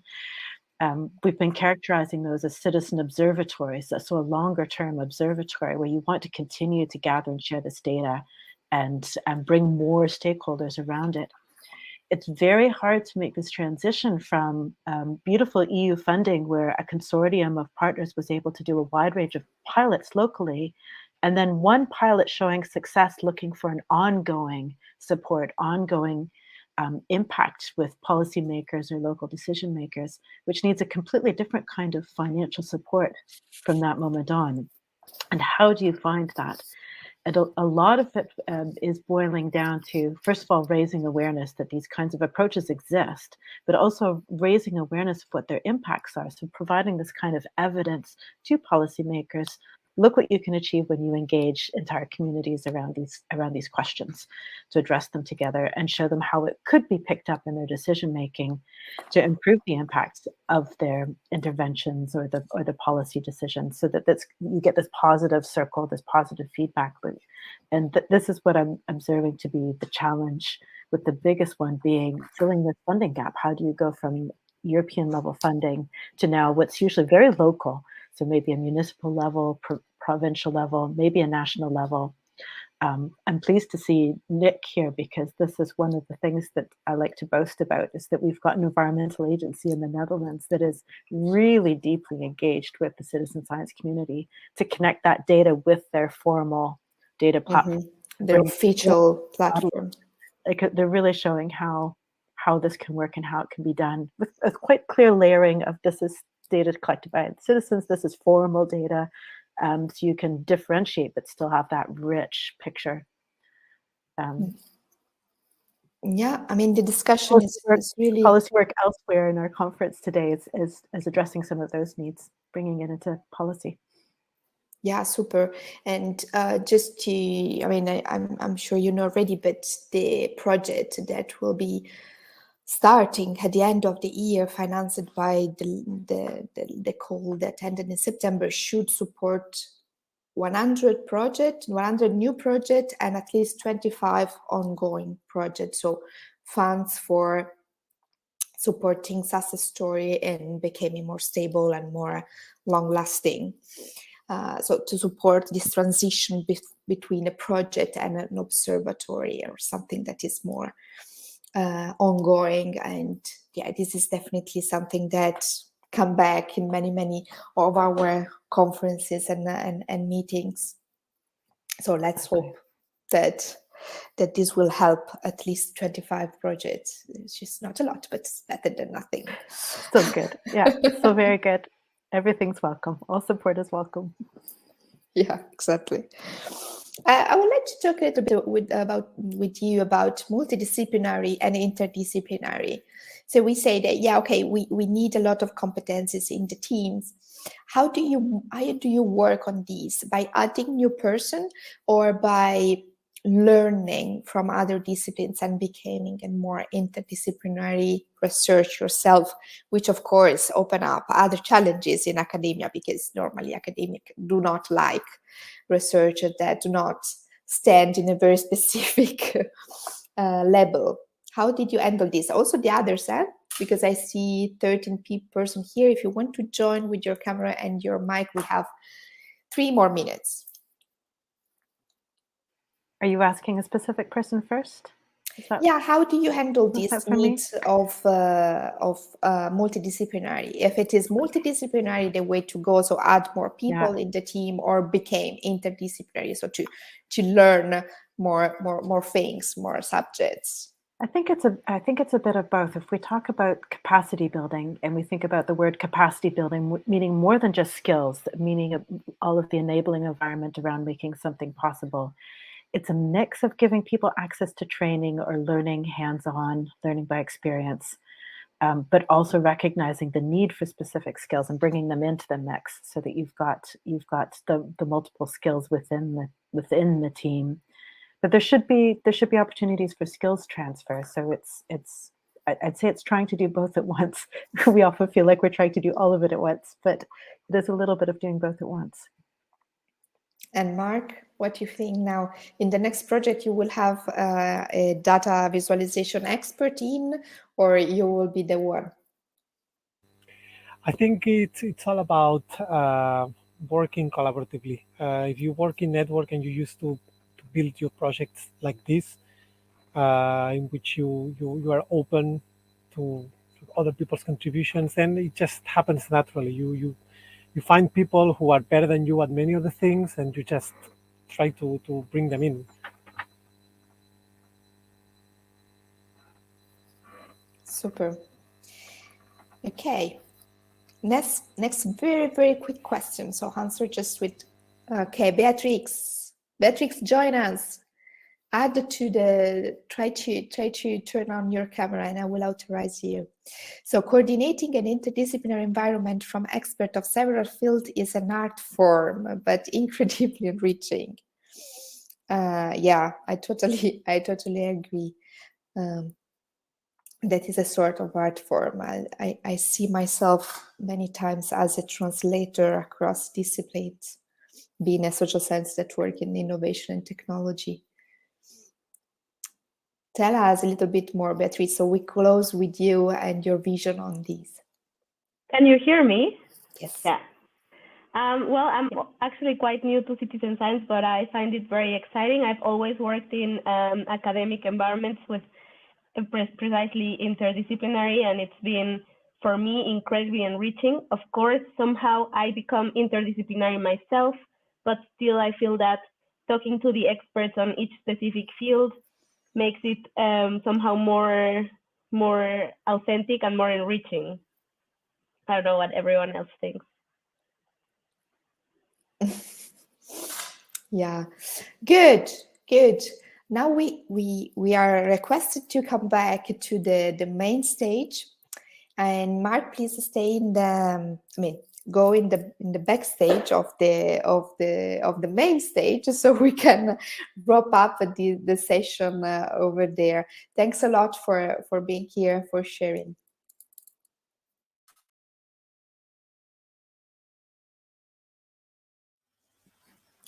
All right, welcome back. We'll give everyone just a moment to reconnect, but I'm really looking forward to hearing what was going on in the breakout rooms. Do share in the chat if you have any insight you'd like to share. But otherwise, I'd like to invite up our facilitators to share a key moment from the discussion. What was it? What were the aha moments? What were the key points that came out? Marzia, maybe we can start with you. Was there one particular moment in your conversation that you'd like to share? Definitely when we asked about the colors of socks. I just realized that they were the most boring socks in the world. Oh. No, so there was a really interesting conversation going on. I think what we liked the most was the very cozy atmosphere. So we were a small group and participants had the opportunity to share with Silvia, in our case, about their challenges that they were experiencing. So we spent quite a lot of time talking about the quality of the data and how they can be trusted and used at a much broader level than so there are two levels basically, going from local to global, but also being used by the local governments and having an impact on the current issue that is being tackled. And there were some really nice tips and views that were shared about, for example, openly communicating issues that you might be facing about your data quality, and actually improving the methodology and actually really working together with your other stakeholders. So it's not about just saying, yeah, we are perfect, everything is great. You can really improve together. And for this, for example, it was mentioned that there is an ongoing, actually, if I understand correctly, citizen science conference in Portugal that brings together lots of citizen science initiatives, and those kind of opportunities are really great to share experiences together at a more local level. We discussed many other things, but I'm going to stop and I'm really curious to hear what happened in the other rooms. Sure. So if our data is unreliable, don't stay in the closet about it. We have to face up to it. Yeah, it's good advice. Maria, what about your group? Was there a light bulb moment that caught your attention? Well, definitely black socks seem to be the thing these days. The majority of my participants were wearing black ones. I'm sure you're all eager to know about that. But more seriously, we spoke about a few challenges that we face in citizen science, and one that I would like to maybe highlight now was about the recruitment of volunteers. A couple of participants spoke about the fact that the tasks that they have for their volunteers are not necessarily the most fun or engaging ones. In some cases, it's going through websites and looking for data and reports. In other cases, it's having to go to the forest every day to send the data from sensors. So these kind of painful and sometimes boring-ish tasks. But the thing that worked for some of our participants is really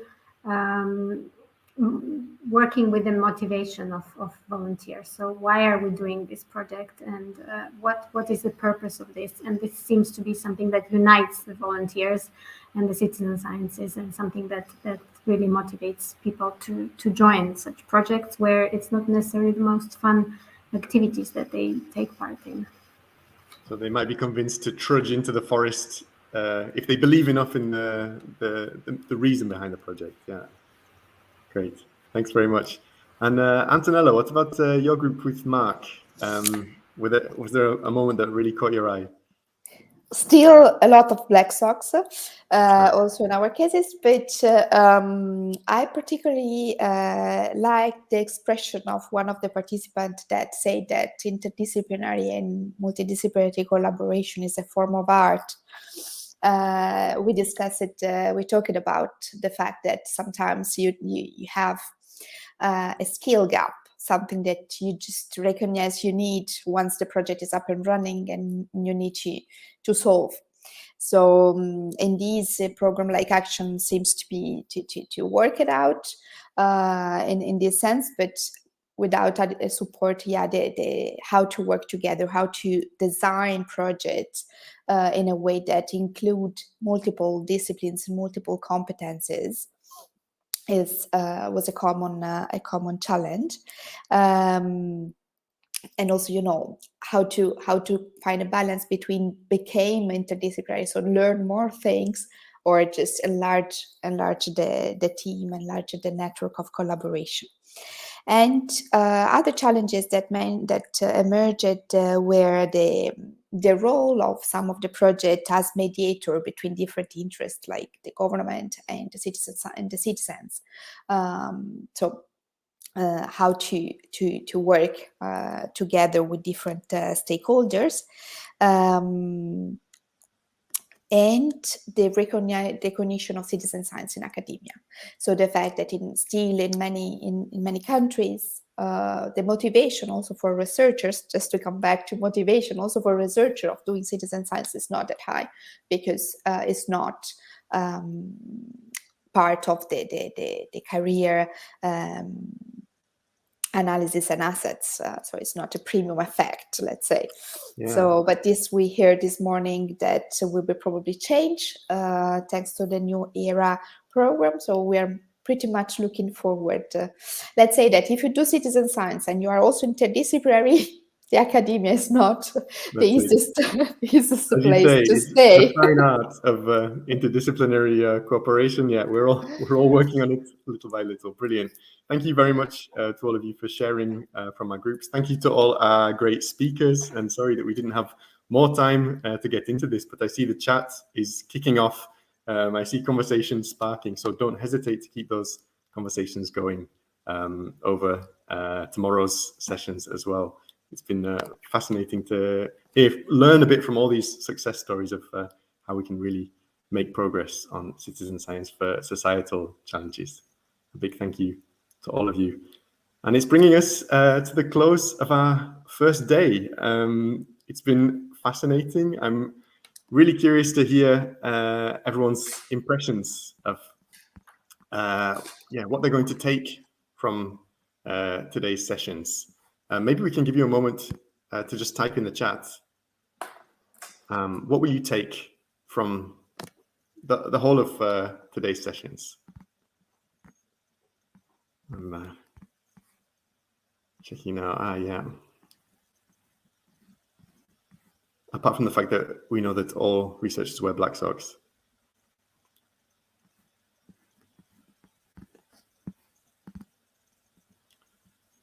What about you, Marzia? Is there something you would pick out from today's sessions that that really struck you? I think what really caught my attention was, first of all, that there seems to be really a lot of really nice sharing and understanding. I really love the citizen science community because every time we have events like this, and I'm sure it would have been even better if we were face to face, there seems to be a really nice feeling of people really willing to answer each other questions, share thoughts, share experiences, and learning from each other. So I think this is something we could definitely feel also today, and I enjoyed very much. And then I think there is also a common challenge of what's next, what's coming up ahead at the local and European level. And this is something that we will definitely discuss further tomorrow. Definitely. And I'm seeing some keywords popping up in the chat: community, creativity, motivation. Yeah. Carolina, nice willingness to work together and build on each other's experiences. Yeah. You're enjoying the way we're talking to each other, this mood of exchange. Yeah, me too. I'm enjoying the enthusiasm that's definitely coming across from our speakers and participants today. Brilliant. Yeah, and it's true, we've covered a lot of ground today. And yeah, as you say, Marzia, there's a lot more to come tomorrow. Yeah, this cooperative atmosphere, Silke, yeah, fully agree. It's time for us to celebrate that. Yeah, I think it's a real strength of this community. Great. All right, well, maybe on that note, we can start to wrap things up. We have an evaluation form that we would love for you to fill in to help us to keep on improving these events. We really count on feedback from all of you as participants to let us know how we're doing. So please do take a moment to share your thoughts. I see Maria's shared that now in the chat. And otherwise, we look forward to meeting up with all of you again tomorrow. We'll be there at 10 o'clock tomorrow morning, bright and early. We look forward to seeing all of you then.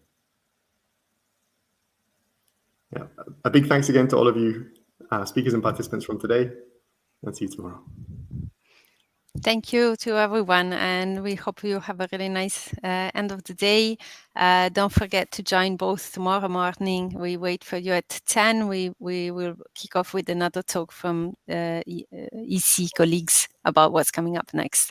And then tomorrow afternoon, there is, I saw there was a big interest in policy issues. So there is a great satellite event tomorrow afternoon that you can attend from 2 to 4, where the focus will be specifically on policy recommendation and actions that can be addressed to policymakers. So we hope to see you tomorrow. There will be again social rooms and networking opportunities going on, and please do share feedback with us. It would be really helpful for us to know how you experienced the conference today.